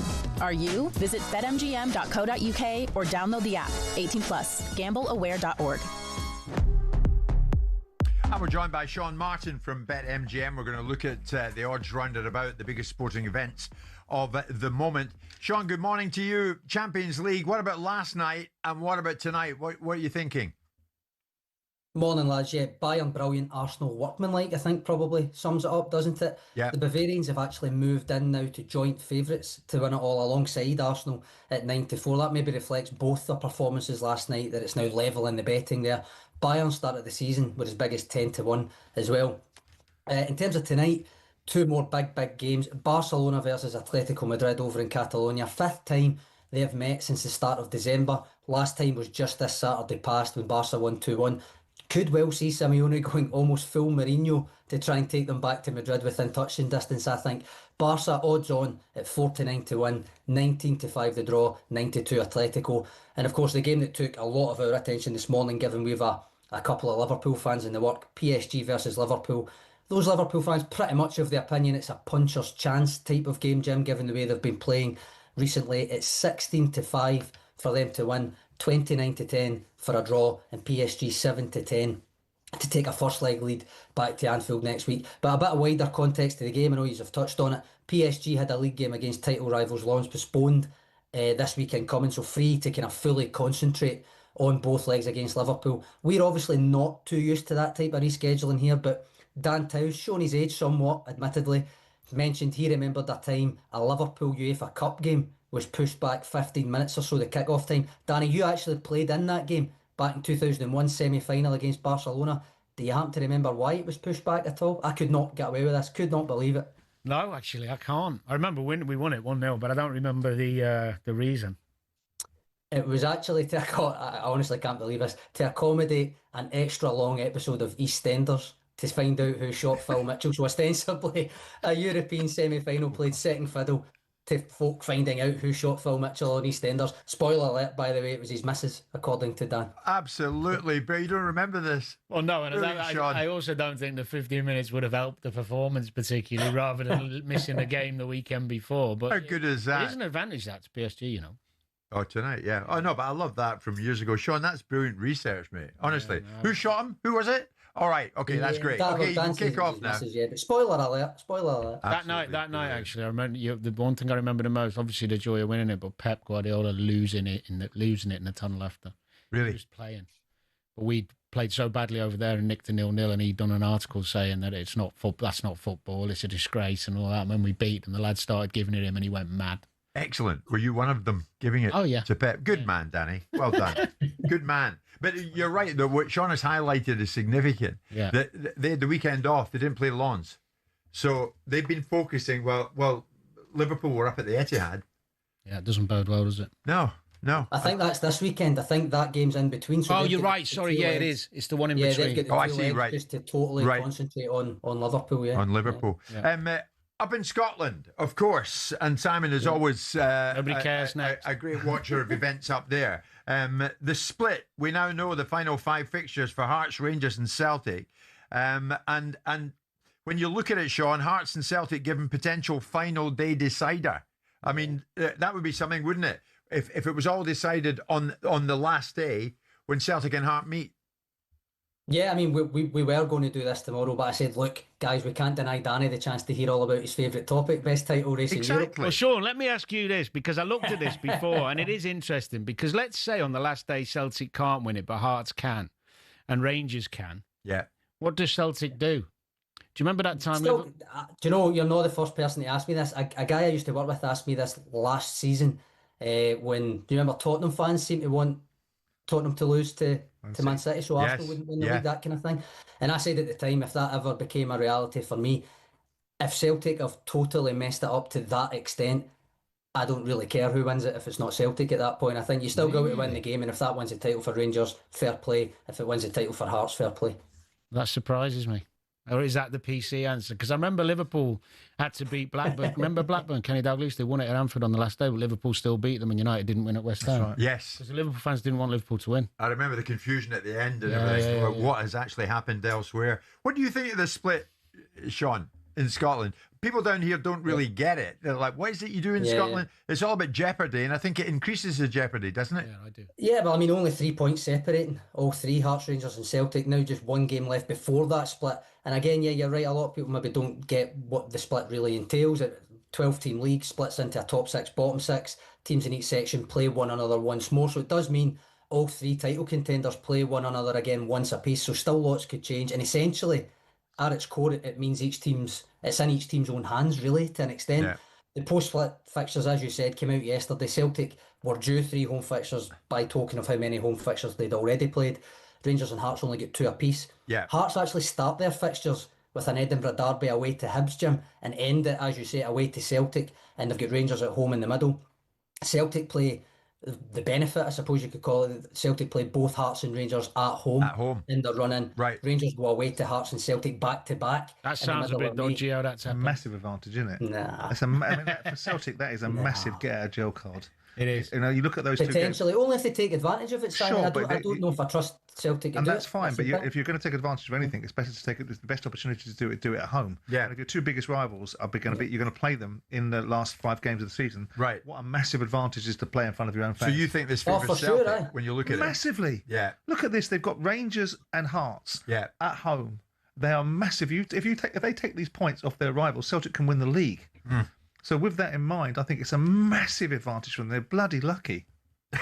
They are lucky because it doesn't really come down to luck when you've already had the 2 away fixtures beforehand, if you know what I mean. That's why it's a home. But I do get what you mean. And that run of fixtures, as a Celtic fan's point of view, it's better for Celtic than the other two. So are Celtic going to win it then, Sean? I trust Celtic to do it. Are Celtic going to win it? Are Celtic going to win it then? Well, the betting market suggests it's Rangers now. Actually, last week when we were on, Hearts were still top. Hearts were favourites, I think. Rangers now even money to win the title because Hearts slipped to a draw. Drew at Livingston, right? Celtic 3 points back, second though in the betting, Jim, at 19-10, and Hearts leading the league, but considered third favourites at 5-2. It was an act of kind of self-flagellation, I suppose, the only way you can put it. I had a wee look at the most recent results in those exact fixtures that the three teams will play post-split. And if they're replicated, which to be fair, you can't really trust any of the three teams to do, I suppose, it would actually end with Rangers winning it by a point, unfortunately for me. But you asked me that last week as well, Jim, and I'm curious, where do you see it going in the end? I think Rangers at the moment, the way they're going about it, Sean, they look very strong. Obviously, life is good for them under Danny Roll. I've got a feeling that it could go in that direction. I'm with Simon, though. The great story is if Hearts do it, because Hearts, I mean, when you look at it, it's been Hearts have not been Scottish champions since 1960. But when it comes on top, you can't draw with the bottom team in the league. That was a moment for Hearts. To have drawn with Livingston on Sunday, to have drawn that game, you win that game. All of a sudden, you re-establish a points advantage over the opposition. But if they win these games, Simon, they could lift the trophy at Celtic on the final day. Have we ever spoke this long on? God, this is like it's only because we want Hearts to win. It's not because we care about Scottish football. It's because we want Hearts to win. That's very kind of you. Thank you so much. Talking a hell of a lot about it for two guys that don't care about it. Exactly. We care. We care really. Well said. No boring football up there, mate, is there? Well done. And finally, just for Danny Murphy, the Masters. Where are you going with that then, Sean? To be fair, not just for Danny Murphy. I love this time of year as well. Been a few changes in the odds since we spoke last week, guys. Scotty's actually moved out a smidge to 11-2. John Ram in a couple of points to 10-1. Same with Shoffley into 14s. Rory actually out a point to 12-1. Ludwig Oberg wide into 14s as well. Big Bob McIntyre, got to give him a shout. He stays exactly the same at 20-1 despite a good week in Texas and moving back into the world's top 10. You fancied a bit of Matt Fitzpatrick last week, Danny. He's still sitting at 20-1 as it stands, and he's also 7-2 behind Rory to be the top British or Irish finisher. But give me another couple of fancies. Where are you looking? Well, Fitzpatrick's hard to look past because of how well he's been playing, but you kind of think maybe he's due a bad weekend. McIntyre. I'm going to go Bryson. McIntyre. I'm going to go DeChambeau because he's been in the top 6 the last 2 years. He's got this, listening to him talk, he seems so up for it. Yeah. He loves it, doesn't he? And he's a wonderful player. So I fancy him for some reason. I don't know, just feel it in my water. And the outsider, I looked at the outsiders and I was looking at Corey Connors, who tends to do well there, but I'm going to go Jason Day because if you want some value for money, he's had five times been in the top 10. He's had a second before. He's not going to be flustered. He knows the course. He's playing all right. And he's big odds, Jason Day, isn't he? He is. I mean, DeChambeau, first of all, dry conditions you would think would suit him. He's actually come in a point from 11-1 last week to 10s today. And Jason Day, I can see your logic there, even not including past Masters performances. He's 70-1, been there or thereabouts this year, couple of top 20s, couple of times. Tied second in the American Express back in January as well. Share a 6 in Texas, I think, on Sunday. We've got a couple of markets on the go for the outright. So the main market, 7 places each way, but you can get an alternative one, you can get up to 10, which gives kind of plenty of value for selections like Jason Day in particular. You would think still, even Oberg feels only a matter of time for him in a major. Cam Young, second on the FedEx, third in the world rankings. You're getting 18s for him on the main market, 14s on the 10 places one. Koepka, we spoke about him before a couple of weeks ago, multiple majors, taking it seriously again, 35s on the main market for him. Serious competition, essentially, for where my money will be going alone, never mind anything else. What about Gotterup? I think is it his first one? He's been playing unbelievable golf. Gotterup, well, he's actually leading the market for top debutant. He's 92 just to be finished as the top debutant, which could be worth a shout. But over and above this, with the first round starting tomorrow, I should mention, it would be remiss not to mention that BetMGM customers can actually get £1 free bet for every birdie or better the golfer they back to win the Masters outright makes in the first round. T&Cs apply, of course, and you'll get more info on the app and the website. But for example, if you'd backed Rory for that last year, you'd have got £5 worth of free bets because he made 5 first-round birdies, lads, basically, is the way that works. You're too kind to us, Jim, Sean. will you have a little flutter on it? I would love Bob McIntyre to win it. Absolutely love it. He's capable. I think Rory will win it. Do you? Yes. Okay. Yeah. He's so good. Who are you chiming in Saying that, with? what you know about golf, you could write on the back of a stamp. This is true in a small stamp. Simon? No, I'm not participating. I have very little interest in golf. Sean, thank you so much. I've very little interest in the Masters or in golf in general. It is 11:45. It's showtime on talkSPORT with BetMGM. Keep things golden with responsible play at betmgm.co.uk. 18+, gambleaware.org. Yeah, that was the latest odds. Thanks to Sean at BetMGM. And remember, visit betmgm.co.uk, download the app. 18+, be gamble aware to targ.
Liverpool captain Virgil van Dijk has apologised to the club supporters and said his side gave up after they were knocked out of the FA Cup by Manchester City at the weekend.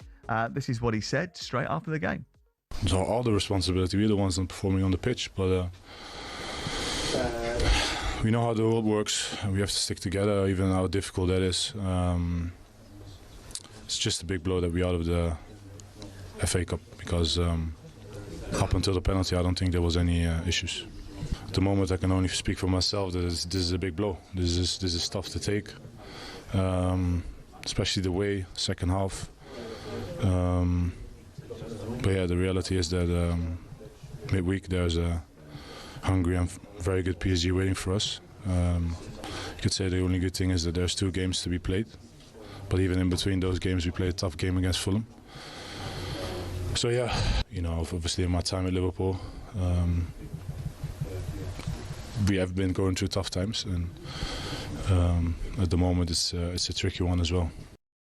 Yeah, tricky one, and there's lots of mitigating circumstances with Liverpool, and I think we all should always have to remember that. But is he deflecting from his own dip in performance by suggesting that we gave up?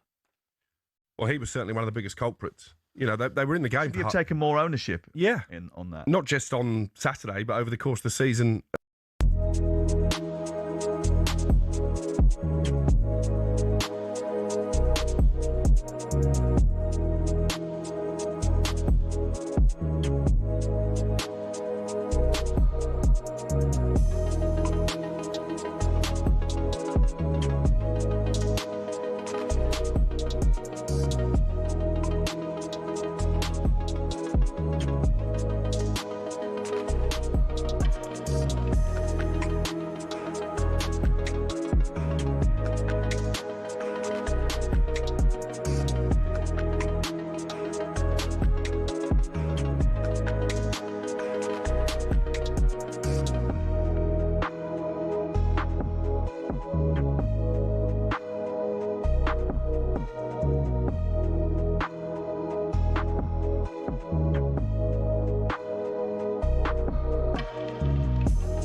It's Jim White, Simon Jordan and Danny Murphy. We're live on talkSPORT with Selco Builders Warehouse. Check out this month's real deals at selcobw.com. Very soon, of course, once it's all decided who has won what, the attention will turn to the World Cup. But this will be a World Cup in the US of A that will not feature the Italians yet again for a third consecutive time.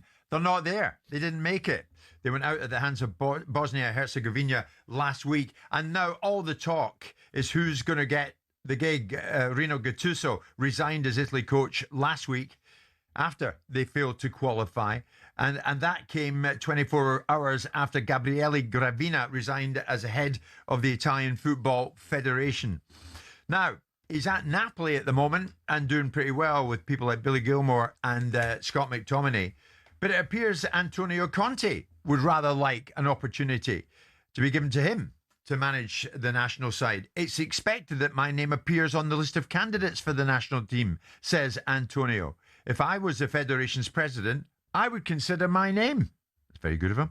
But you know my contractual situation. I'll meet with my president at the end of the season and we'll see. As for his president, a fellow who's been on this very show before, Aurelio De Laurentiis, Napoli's president, said he would not stand in Conte's way if he was asked to take over.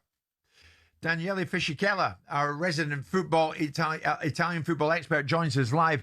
Daniele, hi to you. Conte and the Italian national team, what do you think? He sees himself as the solution to the problem, but of course Conte backs himself and probably sees coaching Italy once again after he left them in 2016 as a big solution to his own personal problem, because no secret that last summer, after winning the title with Italy, he wanted to leave Napoli. He didn't see himself in the club for more than 1 year. He thought the club was not ambitious enough. And then in the end, the president, De Laurentiis, managed to convince him to stay. And we do know that normally a marriage with Antonio Conte doesn't last longer than a couple of seasons. That's his history. And of course, staying at Napoli one more year will break perhaps his own record. He's never been a club more than 3 seasons since he left Juventus. But I think it's quite curious the timing of this announcement or this self-candidature, because of course he's in the midst of a title race which he still hopes to win, pipping it Inter to the post. But of course I think he sees himself more as a way out from a situation that could become very sticky comes the summer. And I think Aurelio De Laurentiis is being very honest. He will not stand on his way, also because letting Conte go will basically be one problem less for him in a summer of rebuild for Napoli. Simon, you're laughing. I mean, is Conte not right, though, to have an arrogance about the Italian national job? Give it to me, I'll show you I can do it again. Yeah, I mean, that's what you want, don't you, if you're the Italians, and given the circumstances. Obviously, you won the European Championships in 2021, but in between that and qualifying for the World Cup, I think it's a disaster to some extent, not just for Italian football, but for the World Cup. I think the Italians being at the World Cup, given the configuration of the amount of Italians that are in America that would want to see it, I think the tournament loses something from it. And of course, the construct of their group stages was incredibly disadvantageous, because Gattuso didn't do that badly. You know, if you look at the amount of games he played and the wins that they got, and the only real issues were against Norway, which were 2 bad results. You know, you look at Conte, and irrespective of what I think about his behaviour at domestic level, it's somewhat mirrored to some extent by Thomas Tuchel. I think at international level, it needs a Conte. He's very demanding, and it's interesting that Daniela was talking about the expectation of the owner and not wanting him, because we saw Conte's attitude leading up to the Chelsea defeat in the Champions League, and what he was positioning himself as, and how they've been disadvantaged by not being able to supplement the squad because of the circumstances. But he did lift the title with Napoli. Yeah. So you have to give Conte, he's a winner. Yeah. If he thinks that he can aid and abet, and it will be interesting how Daniele sees this, the systemic problem that seems to be visiting itself on Italian football, which is the inability to develop younger players, then why wouldn't you have a Conte? He's a proven winner. Yes, he's a problem. Yeah. Yes, he's arrogant. Yes, he's difficult to deal with, and he's quite brusque. But if you want a winning Italian football team, maybe some of these eggs need to be broken to make the omelette. Well, that's a good point that Simon makes, Danielle, is it not? If it's Conte, what would he be inheriting? he will be inheriting a Italian team that is very deprived of talent, which is similar to what he inherited back in 2014. It was a very poor Italian national side with the likes of Graziano Pellè or Simone Zaza that really didn't pull up any trees in the Premier League, to be fair. But yet he managed to get Italy to a quarterfinals of the Euro 2016, beating Belgium and Spain, who back then were at the very top of the world football. He will be extremely demanding, Conte, if he lands this Italian job. He will want support from Serie A clubs, opportunity to organize training camps, even adjusting the Serie A fixtures to suit the national team and preparation for the Euros. But I do disagree with Simon in this regard, because of course Conte is probably at the moment the best Italian manager, and his winning ratio, it's way above anyone else in Serie A. But does he represent a long-time project, or perhaps appointing him could be a missed opportunity for the Italian FA to change everything and to have a leader who could be a catalyst for a change? Because let's face it, qualifying for Euro 2028, it's straightforward. 24 teams qualify. It's easy. Even the runners-up qualify for the Euros. And I think Conte will definitely manage to do that, of course, touching wood. But Italy does not need to win just a couple of games or do well in the Nations League. They need somebody to change the system, to encourage more young players to be utilized in Serie A, etc. And is it Conte the right person? I think it could be a missed opportunity to give someone younger, more at the front foot, perhaps even a foreign managers. The dream would be Guardiola, but good luck in convincing him. Maybe to give someone the likes of Raffaele Palladino, Vincenzo Italiano, even Maurizio Sarri, I would say, a chance to change everything from the roots. I'm tempted to ask you, Daniele, would Conte get your vote? At the moment, no, I'm afraid. But this is no disrespect to him, because he's a proven winner. As I said, 5 Serie A titles, the title at Chelsea. He has only failed at Spurs. But his Napoli side has been great for considering what they could have done. And he has showed more tactical flexibility in the past. But I think Italy needs somebody more left field, somebody more courageous that is able to change and renovate. And I do believe that this is a great opportunity, given that there is a 4-year span, to build something and to go down the route that Germany has done with Nagelsmann, that even England with Thomas Tuchel, somebody that was not in the frame, of course, a tournament manager. So I'm afraid at the moment, no, my choice will not be Conte. Okay, Daniele Fisichella, thank you so much. Here's one just before we hit the 12 noon break for both of you. As Englishmen, and proud Englishmen, would you swap with the Italians in terms of what they've done? The Italians not making it to 3 World Cups, but they've landed the Euros trophy. No, because I think I understand the sentiment around it, but no. I'd rather do what England have done. Well, I like the fact it's all the World Cups, but not win anything. Yeah, because in my line of work, having England there is a more fascinating topic to talk about and look at and study and be, even though they fail at the end of it. For me personally, not having them there makes it less exciting. But as an Englishman, do you not wish, surely, that in your lifetime you'd seen them win one of the two, the Euros or preferably the World Cup? And no, Italy won. I do understand that. Especially the one in 21, because it was on home soil. I would have expected England and subsequently Italy to have not stopped at that. If England won the Euros, I wouldn't have expected England not to have qualified for the next 2 World Cups, quite frankly. So with due respect, I wouldn't have had it as an either or. Right. With you. Carry on. You have seen England lift it in your lifetime. 1966. This is true, Danny. I was 9 watching it in my Glasgow home. Yes, and well do I remember it. 4-2 after extra time. That goal, did it cross the line? It's 12 noon.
Manchester United fans, well, I don't think they will be gobsmacked. I think they'll be pleased for the guy because Harry Maguire has got himself a new deal at Manchester United. Alex Crook, good morning. What can you tell us?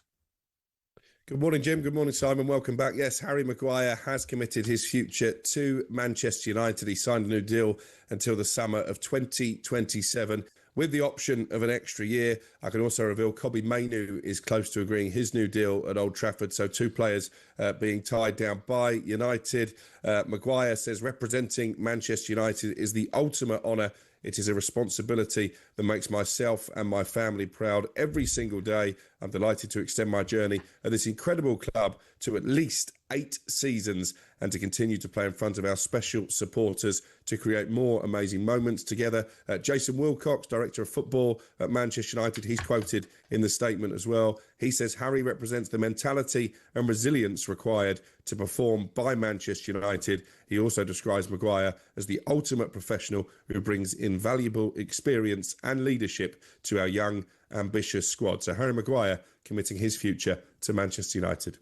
Isn't it amazing, Alex, what a difference of a few months and a new face in the home dugout makes?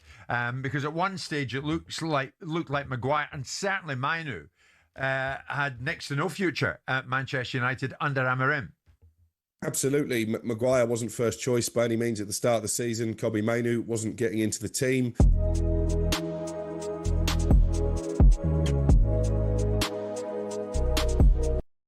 talkSPORT Sports Update, powered by the Nissan van range. Scoring a winning hat-trick of performance, payload and price. Search Nissan Vans or head to your local Nissan Van Centre.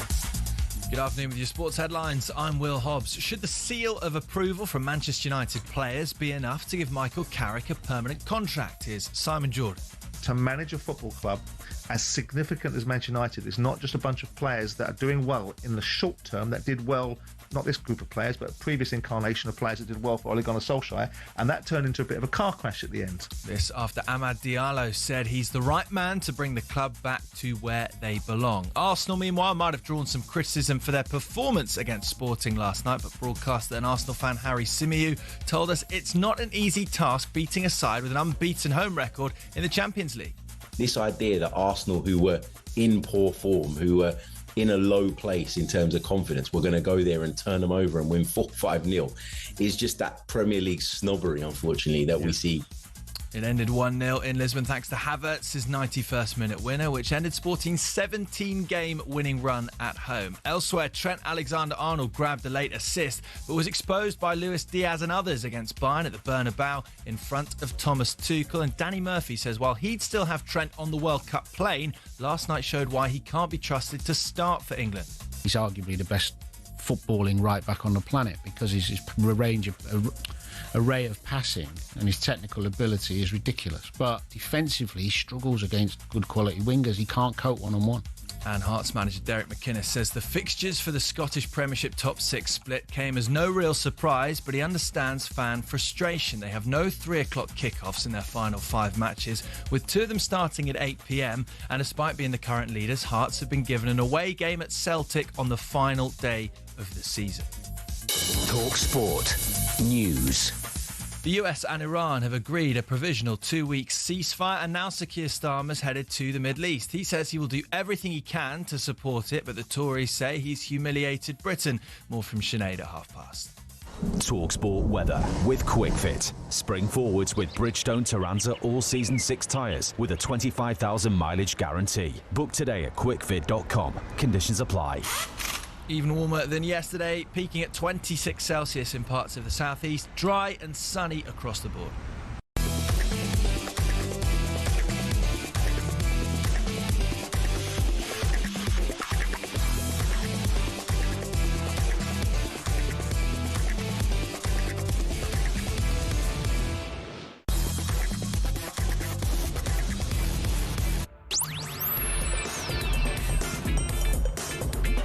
Good afternoon, everybody. It's now officially Wednesday afternoon, 5 minutes past 12 noon. It's Jim White, Simon Jordan and Danny Murphy, and we are live on talkSPORT. Live on your TV as well. You know the list: Samsung, Fire TV, Apple TV, even Prime Video. Wherever you want to watch the show, you can watch it live. Big night of Champions League football. Barcelona, Atletico Madrid, and in Paris, Paris Saint-Germain against Danny's Liverpool. And that's a match you can hear live commentary live on talkSPORT. It's fair to assume that out in force tonight will be the PSG Ultras. And of course, we've seen those sets of fans around various grounds around Europe these days. That seems to be the norm. The more passionate fans in a group doing what they do, getting behind their team. Sometimes, though, it can go too far, as we saw recently in Glasgow when Celtic won the penalty shootout at Ibrox against Rangers and put Rangers out of the Scottish Cup. And we all know what happened after that. An on-pitch incursion from both sets of supporters, and it got very ugly indeed. On Celtic situation, Celtic have their own set of ultras, if you like, the Green Brigade, who have been out and have been out until they're back in. Well, it appears now they're back in. Celtic have lifted the suspension of the Green Brigade supporters group with effect from Saturday's home game against St Mirren. An initial 6-game ban was imposed on around 200 people in early November following, quotes, violent and threatening behaviour at a home match against Falkirk. That was in late October, and the suspension was extended at the start of December because of, quotes, safety incidents.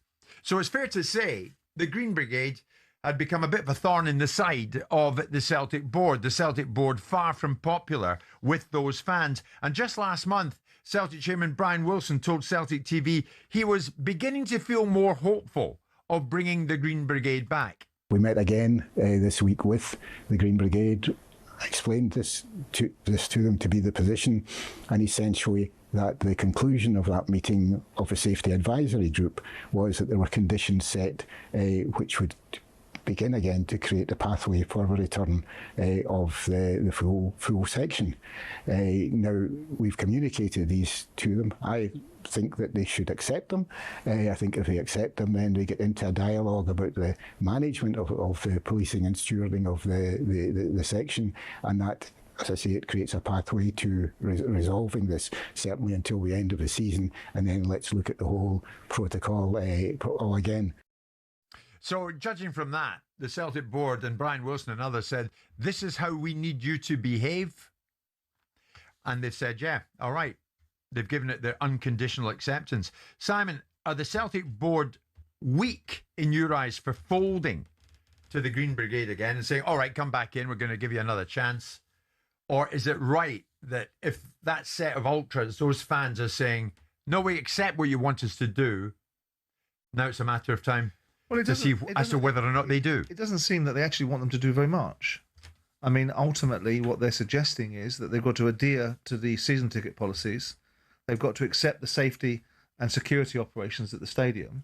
And they've got to accept game-by-game review. Now, the game-by-game review is the caveat, isn't it? Because obviously they brought attention upon themselves because of their previous behaviour. It would appear, judging by calls that we have in this show, that the Celtic board regard them differently than perhaps the fans do. The Celtic board seem to regard them as a necessary evil to serve a greater good. Maybe it's because they want the dissenters inside the tent rather than outside screaming from the outside in. I don't know. For me, it almost feels slightly whimsical to watch a grown man talking about a group called themselves the Green Brigade. It's almost like talking about the Cub Scouts with serious nature. I mean, but I guess it's different in that part of the world. I look at it and say, well, the SAG, the Safety and Advisory Group, which comprises of the council, comprises of the police, comprises of a football representative from the football club, which will be the stadium manager of some shape or description, and it will be a fans representative. It's those guys that have decided whether these guys should be allowed back in again.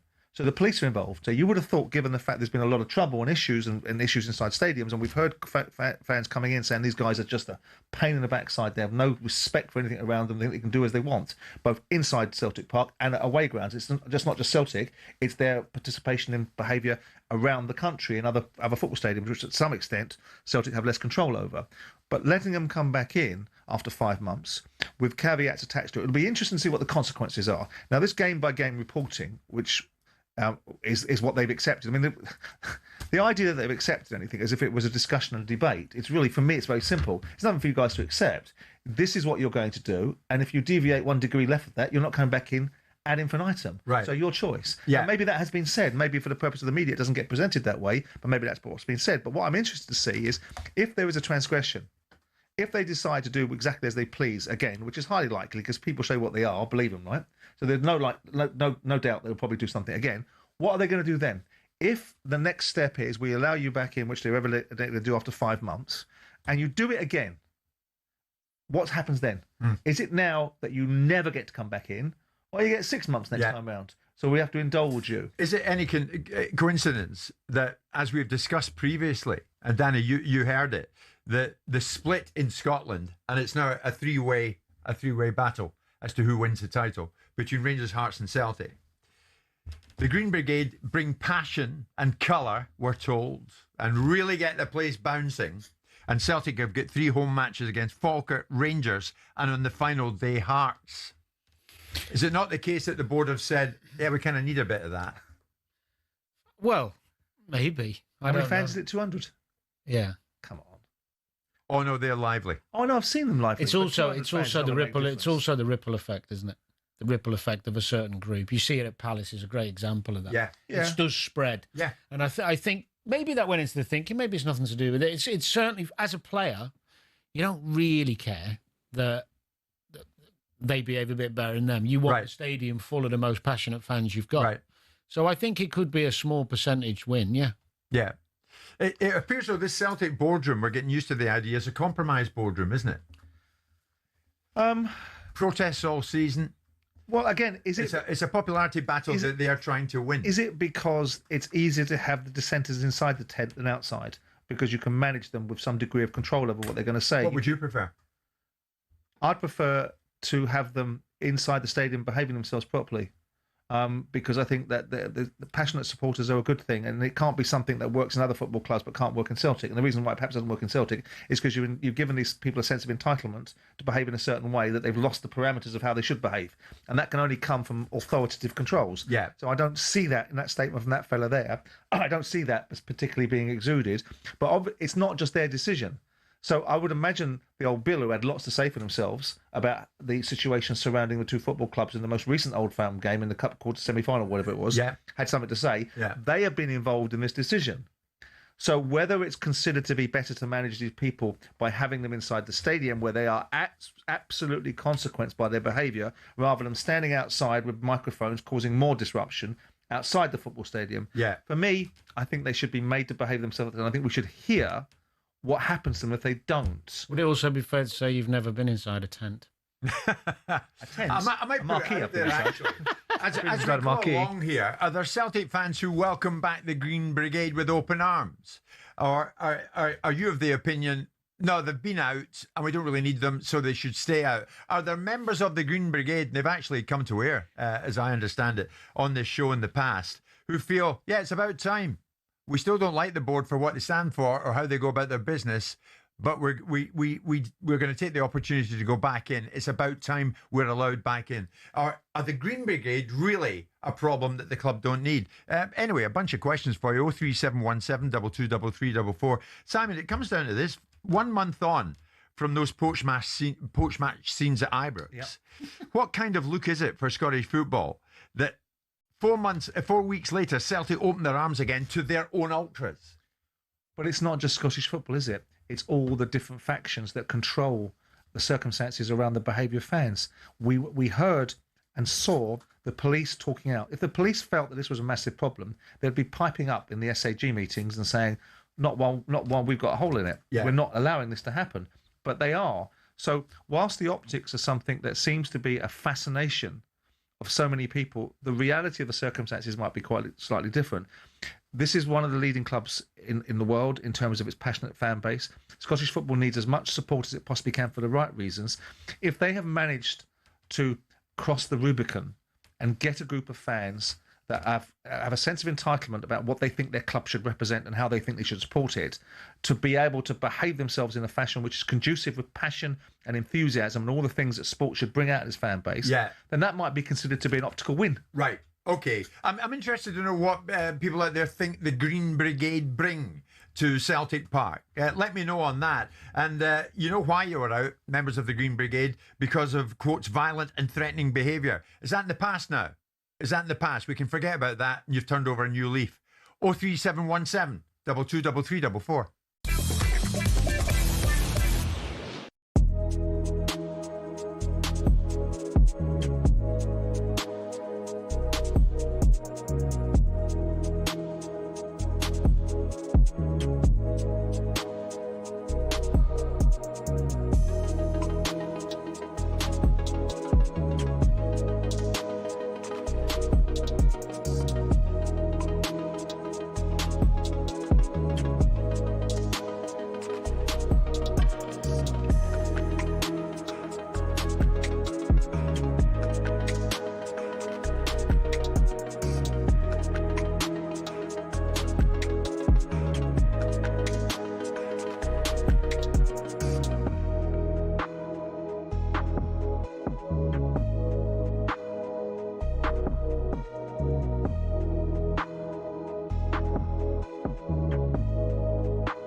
What has happened to the greatest side the world has ever seen without ever winning the Champions League? It's an absolute joke. They're full of it. Are they a good side? Yeah. But the guff that's been coming out of Gooner's mouth of late is unbelievable. And they had to be brought down a peg or two. Absolutely screamed with delight at the weekend when they got knocked out by Southampton. Jason, you need one of them for Liam Rosenior. Joe Barton, Have you got one of them for Liam? Club World Champions, have some respect on the club name. Sick, Two mate. Champions Leagues. But that's Joe, the past, mate. Joe, it don't matter. Joe, see this? It doesn't matter. See that bad boy? See that? All I see is illegal money. All I see is illegal money, mate. No, broke Honestly. rules. Broke rules. Honestly. Didn't cheat. Yeah. Broke rules, didn't cheat. Hiya. All I'm hearing again from you Gooners is excuse after excuse. I think you win the title. You lot now, Bottle Job FC, are at it again. You're at it again. How can you say that? You've just won the Club World Cup and you're probably not even going to make it in Europe. You're struggling at the moment, man. What's going on? Seriously, come on, man. Listen, you said it yourself. The league is ours, right? Champions League as well. We've got an easy route. So it's what? The league is over. It's done, is it? It's done. It's cooked. 9 points clear. Cooked. It's done. I've got a quick question, though. Go on, mate. Obviously, you was... Be careful, by the way, Jermaine, because you got spanked on the weekend. Oh, yeah, I know. Right, cool. We're cooked. Just be careful. That's totally fine. All right, cool. And I accept it.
Talking about the split in Scotland, And this three-horse race between Hearts, Rangers and Celtic for the SPL title gets very interesting now. Not that it wasn't before, of course, Simon. And now we will find out the destiny of the title itself over the next 5 games. Hearts in it, Rangers in it, Celtic in it. Hearts leading the way by 1 at this particular time on 67 points. Rangers on 66, Celtic on 64. But Celtic, and maybe the timing of it is interesting, have welcomed back, after much negotiation, the so-called Green Brigade, the set of ultras who have been causing the club, it's fair to say, a fair number of problems, not least with their behaviour. Well, that's all in the past, apparently, and now peace has broken out. Interestingly, Celtic's interim chairman, Brian Wilson, finishes a statement. On that basis, a full and united Celtic Park can get behind the team at this crucial point in the season. So maybe they're going to do their bit to help the team get over the line. Anyway, the long and the short of it is, does a leopard change his spot? Is the Celtic board right to welcome back the Green Brigade? Many of you calling in. Thomas, big Celtic fan. What do you make of this one? Well, Jim, I've spoken to you a couple of times before, and I've been critical of the Green Brigade. But 4 weeks ago, the Rangers Ultras invaded their own pitch, attacked a member of the Celtic staff, attacked the police, attacked stewards, and there have been 15 arrests so far. Now, I think on the 4th of May, they will make, 700 of them or 800 of them will make an appearance at Celtic Park. And if Celtic do not have the Green Brigade or the 200-odd Green Brigade people that are banned in place for that game, then there is no return for Celtic supporters. The fans are not, they're divided against the Green Brigade. But what do you think of them, Thomas? Well, I don't like the way they do things. I don't like this. I mean, telling the owner of the club to sack himself and telling the board to remove themselves. They've been very political in the past. Some of it good, some of it very bad.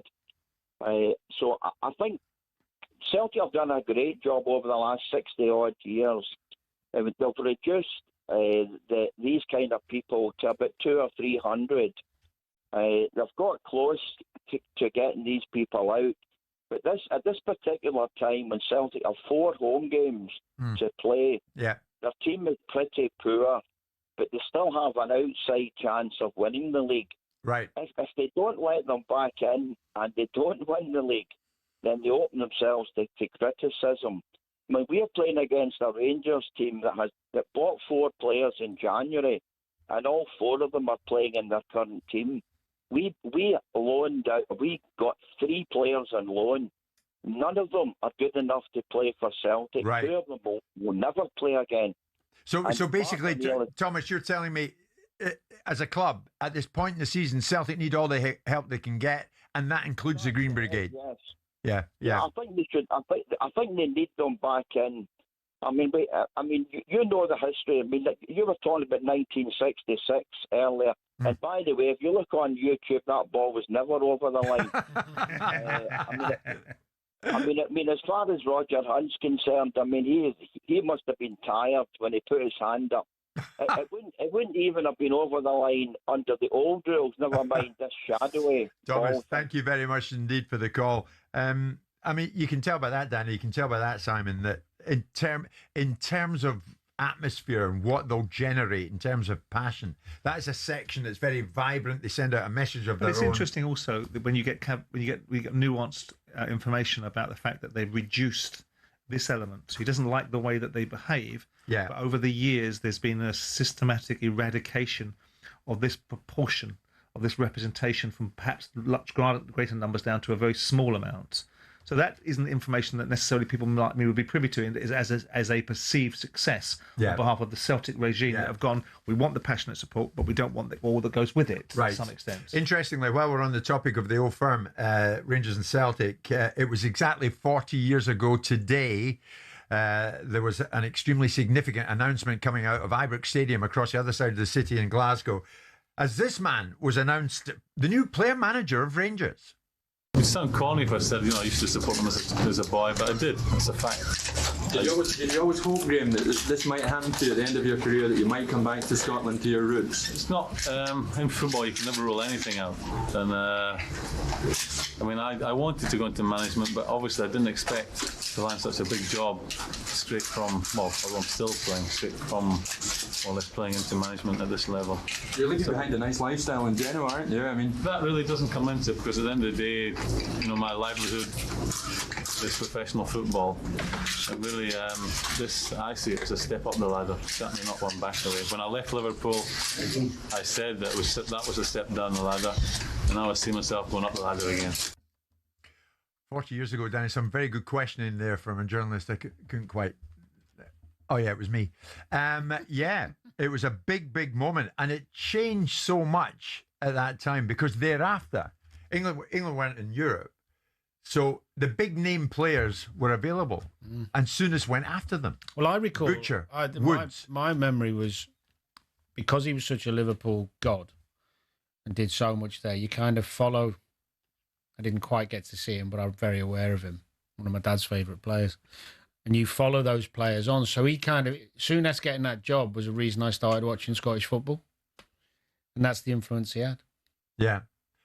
And the headlines were written, Simon, I bet they were. And thereafter they were written for week upon week upon week after that. Oh, I bet they were, because it would have been a revelation, wouldn't it? Someone of his stature as a player coming back into Scottish football as a manager to one of the iconic football clubs at a time when it needed probably re-energising, and all that went with it subsequently. But if you look at the interview, Mickey taking the side, and I'd love to take the Mickey out of Graham, because he is, as we know, president of his own fan club.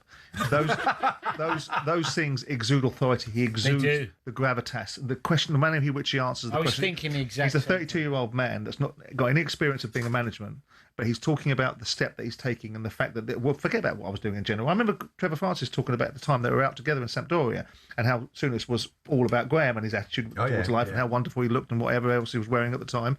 But you look at him there, and you understand why Graham achieved the things he did in the field, why he has the reputation that he has, and that was all about gravitas and cachet. And it must have been fascinating for the media and for the players and for Scottish football to watch him land with all the assuredness of someone that doesn't really know what it takes to be a manager, but just boom, straight in there, handling the press, handling it with authority. It's not about where my future, what my house looked like and where I lived. It's about the next step for me. My livelihood is football. Yeah. And that, to me, is an example of why Souness was what he was. Yes. And is what he is now. It was a bit like the Ten Hag first interview, wasn't it? It was nothing like that. His suit fit him. And as I said, he started writing the headlines himself for weeks upon weeks. His debut as player manager went to Easter Road against Hibs and was sent off for a shocking challenge. I think it was on George McCluskey or Stuart Beattie or somebody. Here's the thing, 40 years ago, what were you doing? I was in that well, I was 9. Room at Ibrox interviewing Souness. I was 9, loving life, playing football every day, just trying to enjoy being a child. What were you? Little did you know you were about to become a Liverpool legend. Further down the line. As for you, 17. Getting thrown out of school. Had you been expelled by then? Yes. Yes. Just about, yes. Oh, excellent. Yeah, very good. But then went on to amazing things. What for? Further down the line. For dealing with a teacher in a certain way. Sorry?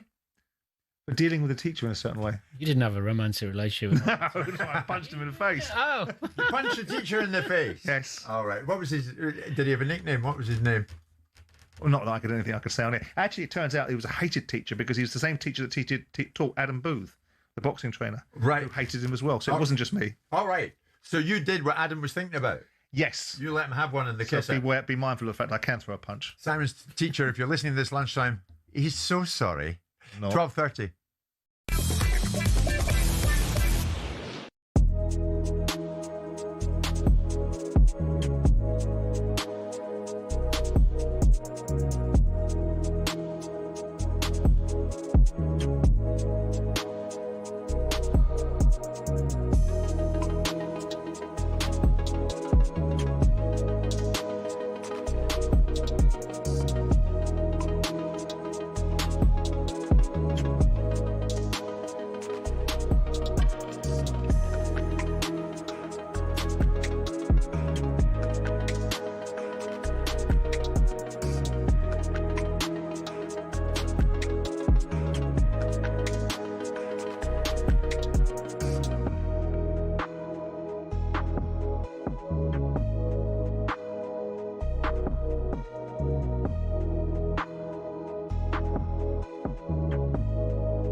know you want to be diplomatic and you're maybe tiptoeing around a bit. Would you have gone in for the Tottenham job? Would you have taken it? Given what we've seen, we've watched Tottenham and everyone's sort of dancing around it. You just mentioned something there, and this would be more important to me, and obviously the career I've had, it does pay well.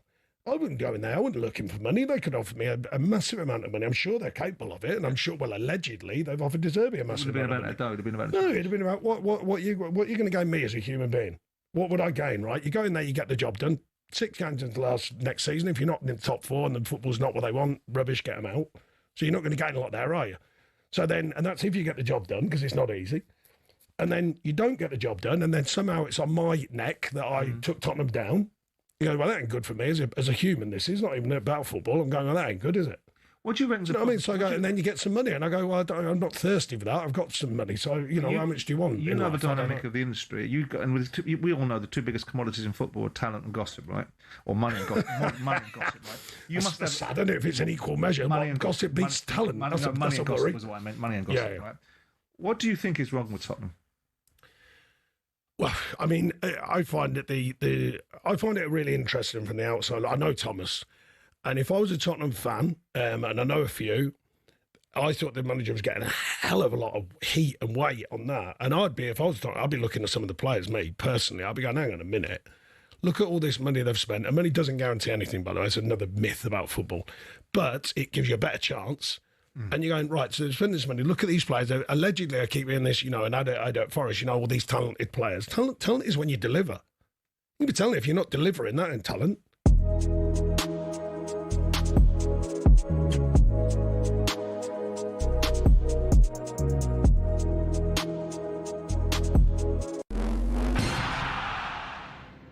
Mikel Arteta says Arsenal were able to bounce back in the Champions League last night because his team love each other so much. When you play with that attitude and that desire, these things can happen. And it's been, again, we talk about identity. That was one of the main things that I discussed as well, because we're going to need them in the crucial moments to win it for us. Super subs Gabby Martinelli and Kai Havertz combined for Arsenal's 92nd-minute winner at Sporting. The win means a minimum of 5 Premier League teams will qualify for the Champions League next season. Meanwhile, Harry Kane was back amongst the goals as Bayern beat Real Madrid at the Bernabeu 2-1. And Rory McIlroy says he feels so much more relaxed arriving at the Masters as defending champion. He says he never gets bored of wearing that famous green jacket. It's been an amazing 12 months, bringing this thing all around the world, the excitement on people's faces when they see it, the excitement that I still get putting it on. Bryson DeChambeau says he wants to beat the living you-know-what out of his longtime rival McIlroy on the course. They tee off within half an hour of each other tomorrow. There's more at talksport.com.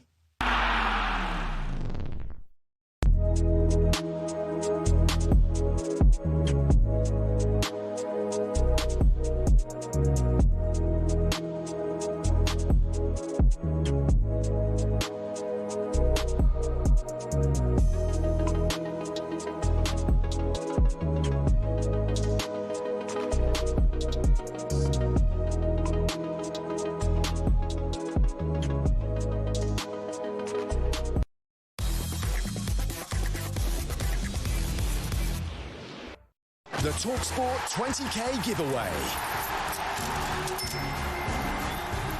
Now, the clock is ticking. You have until 4 tomorrow to put yourself in the running for 20 grand. For your chance to win, text WIN to 83338. Text costs £2.50 plus your standard network rate. The number to call is 0343 418 7260. Lines close tomorrow at 4. That's when you need to answer your phone if it rings. 18 plus, UK residents only. It's a network promotion. Full terms and conditions at talksport.com. Your chance to win 20 grand. Text WIN to 83338 right now. Right now, Chelsea's Enzo Fernandez is in the middle of a 2-game ban. Chelsea said to be open to Fernandez captaining the side again, though, this season, following that 2-match suspension for comments that he made about his future whilst on international duty. So he sat out the cup game against Port Vale, and he'll sit it out this Sunday when Chelsea take on Manchester City. But Fernandez is part of the leadership group at Chelsea, and we're told that he's viewed as an alpha character, leading to him being a natural choice in deputising as captain when Reece James is absent. Chelsea sources have also been clear that Fernandez remains part of the leadership group. I'm going to get to Marc Cucurella at the moment, Danny, because Cucurella has said one or two things that you might have thought would have landed him in similar trouble, but hasn't, whereas Fernandez has been punished. Where do you stand on this? Is it impossible for Fernandez to wear the Chelsea captain's armband again, or is it no highly likely that he will, in view of what the noises are coming out of Chelsea?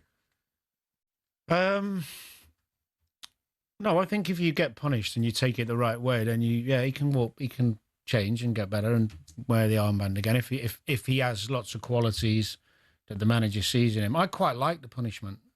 I do feel for the manager at the moment. They've been on a bad run, and he's getting a bit of unfair criticism. It's a lose-lose, really, because if he doesn't do anything, then he's looking like he's not being disciplined enough, and someone will criticise. And if he does it, and then they lose to Man City without arguably one of their best players, their captain, and it's like, why you punish him? Could have fined him, whatever. But I think from a player's perspective is how I always look at it. I think when I've had managers that show a real firm hand to players who you wouldn't think would be treated that way, and I could give you examples, it makes everyone else go, whoa. I remember Houle when he got the sole job on his own and he went, bum, he got rid of Incy straight away. Didn't want him. Nobody couldn't believe it. He was captain. I remember Neil Lennon was a legend at Crewe, and he messed around one day, sneaking his car down to the training ground we were supposed to jog down. It was like part of the warm-up, and he'd hide his car at the pub, and the manager, saw that he did it, and he didn't play him at the weekend. Done, you're not playing. Right. And I was like, my God. And it just sets the tone. I quite like it. I think also as well, he's captain, which adds a bit to it. He should be more thoughtful about what's coming out of his mouth. He knew that would be a problem. You can't be that stupid to not know saying those things. I don't know. 2-match ban was pretty public punishment, wasn't it? I don't mind it. You don't mind it? I don't mind it. Where the problem lies with this is Liam cannot operate with a foot in two camps. He might have to operate behind the scenes in that fashion. He can't operate in front of the scenes, in front of the players' eyes, because that was a decision that was made in conjunction with those above him. Right. If Liam concurred with it, he should have owned that decision and said, "This is a decision that I've made." Right? Because his ownership won't have a problem with that. His ownership, if he concurs with their views, he should be the person that represents it. But what he did was he played devil in the deep blue sea. He sat in the middle of it, saying, "In conjunction, this is not a situation so the football clubs' decisions are made on their own." Liam needs to exude authority. If he doesn't want to be unpopular but wants to be authoritative, then roll against his decisions. But if he wants to have authority to bring people into line and show that he's a manager to be reckoned with, rather than something that's this new modern way of managing, which is inclusive, right? Leaders lead, and so his positioning, Dan, was that it was something that was done in conjunction with the ownership model, which will not make him authoritative in the dressing room. Fair point. Now the observations. I didn't see that interview. The observations between the two circumstances. One is a leader, which is consider yourselves in a position where you've got to be beyond reproach. One is talking about, some people could say, a fair point. Is it fair comment for Cucurella, irrespective of the hypocrisy, by the way, the fact he was signed as a young player and the point he was making, is it fair comment to say that things could be done slightly differently? Could that be considered a fair comment, albeit not necessarily? Do you think it was a fair comment? Well, it was after they get beat by PSG, and he's saying signing young players only might complicate achieving big goals. But I think it's only what others are saying anyway. And he had the Maresca rant. And Maresca rant. And it's only because of what I think that's unhelpful. But when you've got someone saying, "Well, I might be off," that's something different. That adds a different edge to it. It's one thing saying that actually we could make things better. We should be fixing things inside the camp and ultimately making things better for ourselves. Another person saying, "Well, actually, I quite fancy leaving."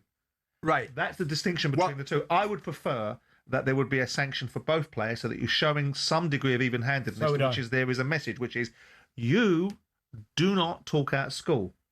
You can have your issues internally.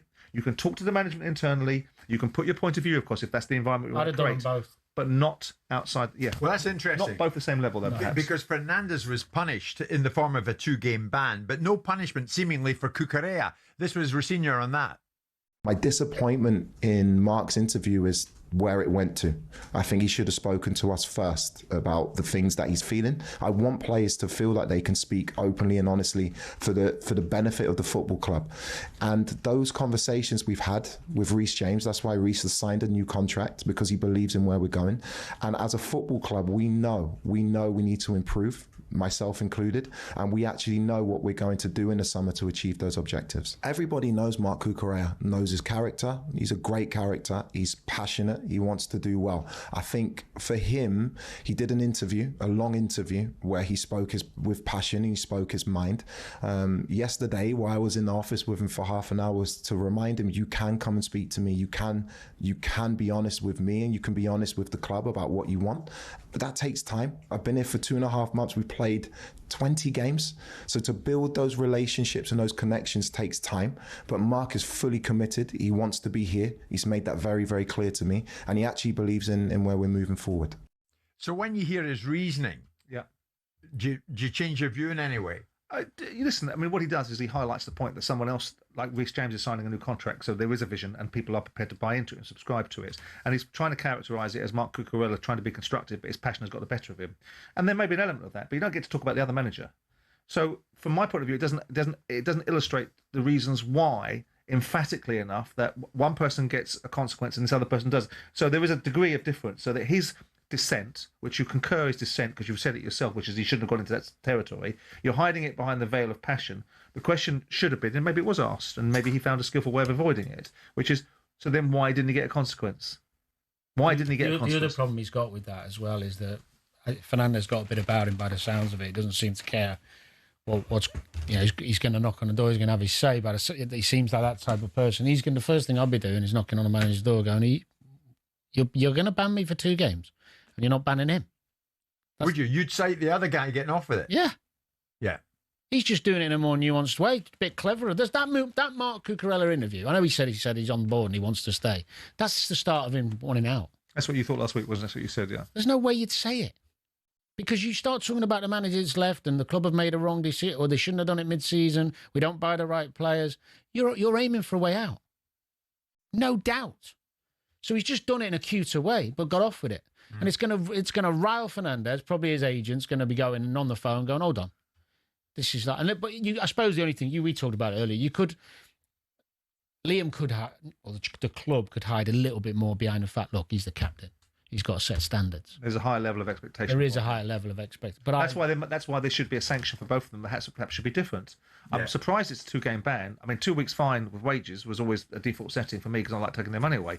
But the fact is that not taking them out of the team was a visit. You want to visit the consequence on the player, not the team. Yeah. So we've got plenty of good players. Sure, but if Fernandez, no, he is a Chelsea good, in the side are better with Fernandez in it than not. Yeah, and I'd understand it more if they were playing Port Vale than Wolves at home. Yeah. But they're actually playing Man City next. What was your biggest fine you ever handed out at Palace? Jamie Pollock, week on week, fine on fine, week on week, sacked him, reinserted by those twerps at the PFA, put him back on the scales, overweight, fined him again, sacked him again, PFA come back, went again, bring him back in, fine him again. Right. Week on week. And Ruddock as well. No, and Ruddock. All right. Ruddock got 10% of his wages every single week until he got under something like 98 kilos. He had to be under 98 kilos, and he never was. Brilliant. This guy made the weight. Vidal Riley, European Cruiserweight Champion, joins us live next.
Can he do it, Ray? Well, he has got the players. There's no doubt about that. I think Tudor, they made the right decision getting rid of Tudor. Yeah. There's no doubt that he wasn't the man to get the best out of the players. You could sense that they wasn't having him at all. No. And if you lose the dressing room, some big players in the dressing room, you're in trouble straight away. Probably the press didn't help him when he was going to the press saying they got to run more, they got to do this more. You can say to the players individually that, but you don't do it in the press. Yeah. Straight away, you're on the back foot. Yeah. For me, Yeah. as a player. What about Romero, Ray? Because you're not happy I'm not with... too sure about his attitude at the moment. Look, Zerbi might be totally different with Zerbi. I think he didn't want to be there under Tudor, and he may be influencing other players around him. I don't know. But he said there's 7 cup finals there. There was 8 cup finals before the Forest game, and they lost that one. So, it's a situation now. It's not all about what style of football you play, what tactics you make. It's all about mentality now. For De Zerbi's got to get into those players and say, look, this is so much at stake for us. The next 7 games are massive for the club, massive for the fans. Yeah. You go out there, you prove that you're good enough, and you prove that, to me, that you want to be part of this club going forward next season. Yeah. And that's work rate, that's wanting it more than the other team, that's mentality by saying, like, we ain't going to get beat today, and all those sort of things got to come into it. Yeah. It's not all about tactics and all that. Oh, he got the right tactics now with him playing. Don't get me wrong, he'll put a team out that's competitive.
Now, enjoy complete coverage of the Randox Grand National Festival from Aintree on Racing TV, the only channel showing every race live.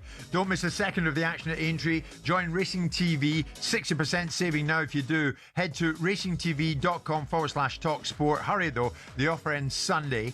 To celebrate, Racing TV are giving away 4 tickets to the Bet365 Jump Finale at Sandown and a 1-year subscription to the channel. Go to talksport.com/win to enter. 18 plus, terms and conditions apply. At the weekend, we know who won. Deontay Wilder overcame Derek Chisora. It wasn't very pretty, but he did it anyway at the O2. On the undercard, Vidal Riley beats the seasoned pro Matthias Mastanak to become European Cruiserweight champion. I am delighted to say the man from Hackney, 28-year-old Vidal Riley, European Cruiserweight champion, joins us live in the studio. Loving it. The belts, the spoils of war. Well done. I just want to say, I was born in Hackney, but I am from Tottenham. Right. Yeah. Better be diplomatic on that one. How was it for you? It was, it was a great experience being under a new promoter, new energy, big stage, just having the arena full to that capacity at the time as well, and just embracing my moment, just putting so much work in to get there, and just finally just enjoying being under the lights. It's been a year since I was out, since I was out again. So yeah, it just felt good to be back. It felt good. Good. What kind of a step up was Mastanak for you? Because this was a seasoned pro. He'd been in with Billum Smith. He'd been in with Tony Bellew.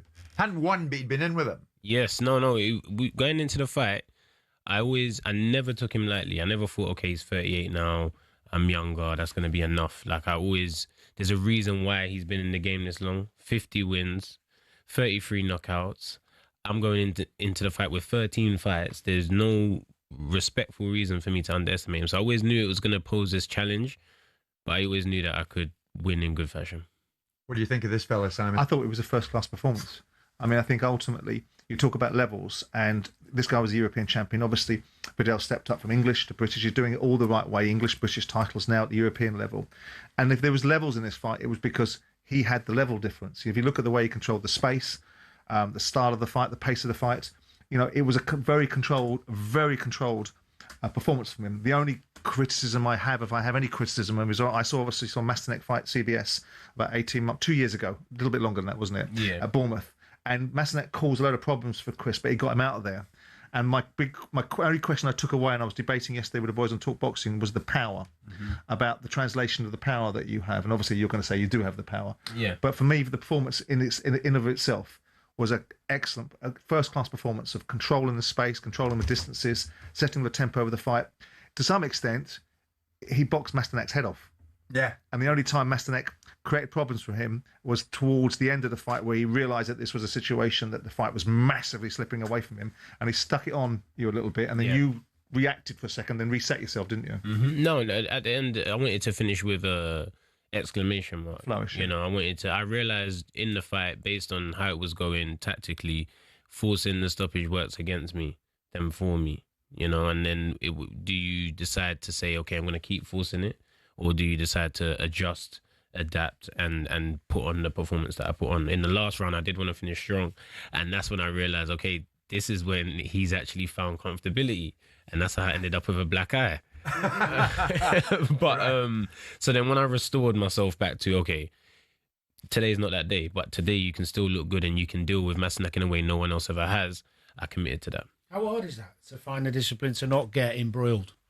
Once you take a heavy enough shot, you find the discipline. yeah. You find the discipline for sure.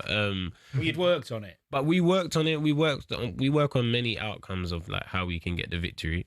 And then when you try and kick in a game plan that is towards a certain outcome, a stoppage, a finish, and then when your opponent adjusts on the day, are you going to be stubborn and continue to try and get the finish and end up in a terrible show? Or do you decide to use your Arsenal experience and box your way to a comprehensive win? I was watching it, and it was a lot more interesting and exciting than the main event, in my view. But Masternak just never goes away, does he? He's always right there in front of you. He's so smart. He's right in front of you, but he's not. He's not as close as you think he is. He looks closer on TV. When you're actually in the ring with him, he keeps a good distance where you will fall short. It's very easy to fall short, but he looks like he's just standing straight in front of you, and if you put your arm out, you can hit him. But that's not really the case. That's why it's good to be in there with veterans and be in there with experienced fighters, because you just realise the little things that have kept them in the game so long and made him a two-time European. It was great champion. variety from you, though. Great shot selection across the board. Thank you, Simon. Yeah, No, it was we've very been good, very working hard on impressive. it, so- Yeah, very good. Yeah, I mean, you've been British champion. Yeah. Now European I'm still champion. British champion. Still British champion. Still Yeah, British that's the one in your left shoulder. Yeah. So, is it a world title shot now? I don't know, man. I honestly don't know the plan with the team. The only thing I've heard is that I'll be back out in September. I'm number 2 with the IBF right now. The EBU always gives you a high ranking with the WBC as well. Yeah. So I think I've genuinely put myself in a position to be in a world title fight next, and if not next, in the fight after. But I've earned the position to be there. And I've done it the old school way, so I'm ready for that. What do you make at the moment, Vidal, about what's going on in the cruiserweight division? Because Jai Opataya, who's been on this show, he's been with Simon on Top Boxing, he wants to unify, but he's ostracised himself seemingly by landing with Zuffa. Yeah, I mean, when he made that decision, you know that Zuffa and the governing bodies are not mates. They don't get on. So once you commit to the enemy, then you should expect the consequences of what an enemy will receive, which means getting stripped of your belt. So having the dreams of being undisputed and unifying is great, but the decision he made is not in alignment with that. The main event itself, what were you doing when Wilder I was trying to pee, man. Shaped up? I was trying to pee. You were to give him 90 millilitres, only gave him 60. Right, all right. So I was kind of stuck just waiting, Somewhat trying to hydrate again. Dehydrated. Yeah, so I could finish my UCAD. Did you see much of it? Or you'll have seen it since? From what I saw, it was a scrappy fight. I think both guys done what they said they were going to do, which is we're going to go to war and we're going to fight each other. But I think we would have preferred to see the element of skill with the same intention rather than literally, I'm going to try and kill you. And saying I love you and throwing a punch and that. But it was what it was, you know. It was what it was, and it's hard for me to speak down on it because it was a big fight. It was a pay-per-view fight, and I had the privilege of being the co-main event on that card. If those guys didn't decide to make that decision, it wouldn't give me the platform and the opportunity that I had. So it's hard for me to. But skill-wise, we be real. It was missing. Yeah, it was missing. You got to be diplomatic. Yeah, but having seen that, and I saw the little interchange between Wilder as he left the ring, Simon, with AJ. Wilder AJ, would you want to see that? 100%. 100%. There's not many fights that I want to see from that generation anymore. You know, if we're going to see Wilder fight again, let it be AJ. After Fury fights Magomedov on Saturday, if he's going to fight anyone, let it be AJ. Like, I don't want to see them really in there with a newer generation of opponent. I just want them to complete what we want to see, because that's actually what we want to see. So Wilder versus AJ, great fight, make it happen. That'll be good. And briefly, Fury Makhmudov. Yeah, to a large extent, you wouldn't really know a fight of this scale is happening this weekend, but it is. What are you thinking? I think Fury's unpredictable. You know, like this could be one of those performances where he's taking it easy, he's just shaking off some rust, he's like messing around. I don't think he's going to come out, demolish Makhmudov and then say, I want AJ next. I think this is more for Fury just to feel himself again. Yeah. You know, just walk out in the arena, get the love, test out how sharp he is, how good he is at what he does, get the win. And then there might be some shaky moments in there as well, because Fury likes the story, man. He likes to get up off the floor. He likes to take the big shots. I think he's going to make it theatre this weekend. Make it theatre? Yeah. Interesting. Vidal, well done. Thank you. Yeah, honestly, great seeing you with the belts on both shoulders. Vidal Riley, once of Hackney, now Tottenham, as you quite rightly put me right. Are you worried about Tottenham Hotspur in the Premier League? Yeah, it's something to be worried about, for sure. I mean, in the build-up to the fight, I was really trying to just block it out. But my kit, I was wearing like the Spurs cocker on my kit on the weekend because I saw that. I feel like I got to put some wins in the column. Brilliant. Vidal, thank you so much. Thank you. Brilliant. Danny, come on Liverpool tonight. Yeah, fingers crossed. Fingers crossed. Take a draw. As for you, tomorrow at 10. Indeed. It's 1 o'clock this Wednesday lunchtime.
And in another experimental training ground activity, Arsenal's players have been pictured working in groups to avoid dropping pens on the floor while dribbling the ball.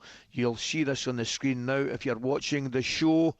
Gabby, I don't know enough about it, but it looks more a kind of bonding thing. The lads are having a laugh and whatever it is they've got to do, keep the ball up, no drop of pen. I don't think there's any harm in that, do you? Yeah, well, I mean, we didn't have the pens, but you'd always do stuff like that, Ali. Especially when, like,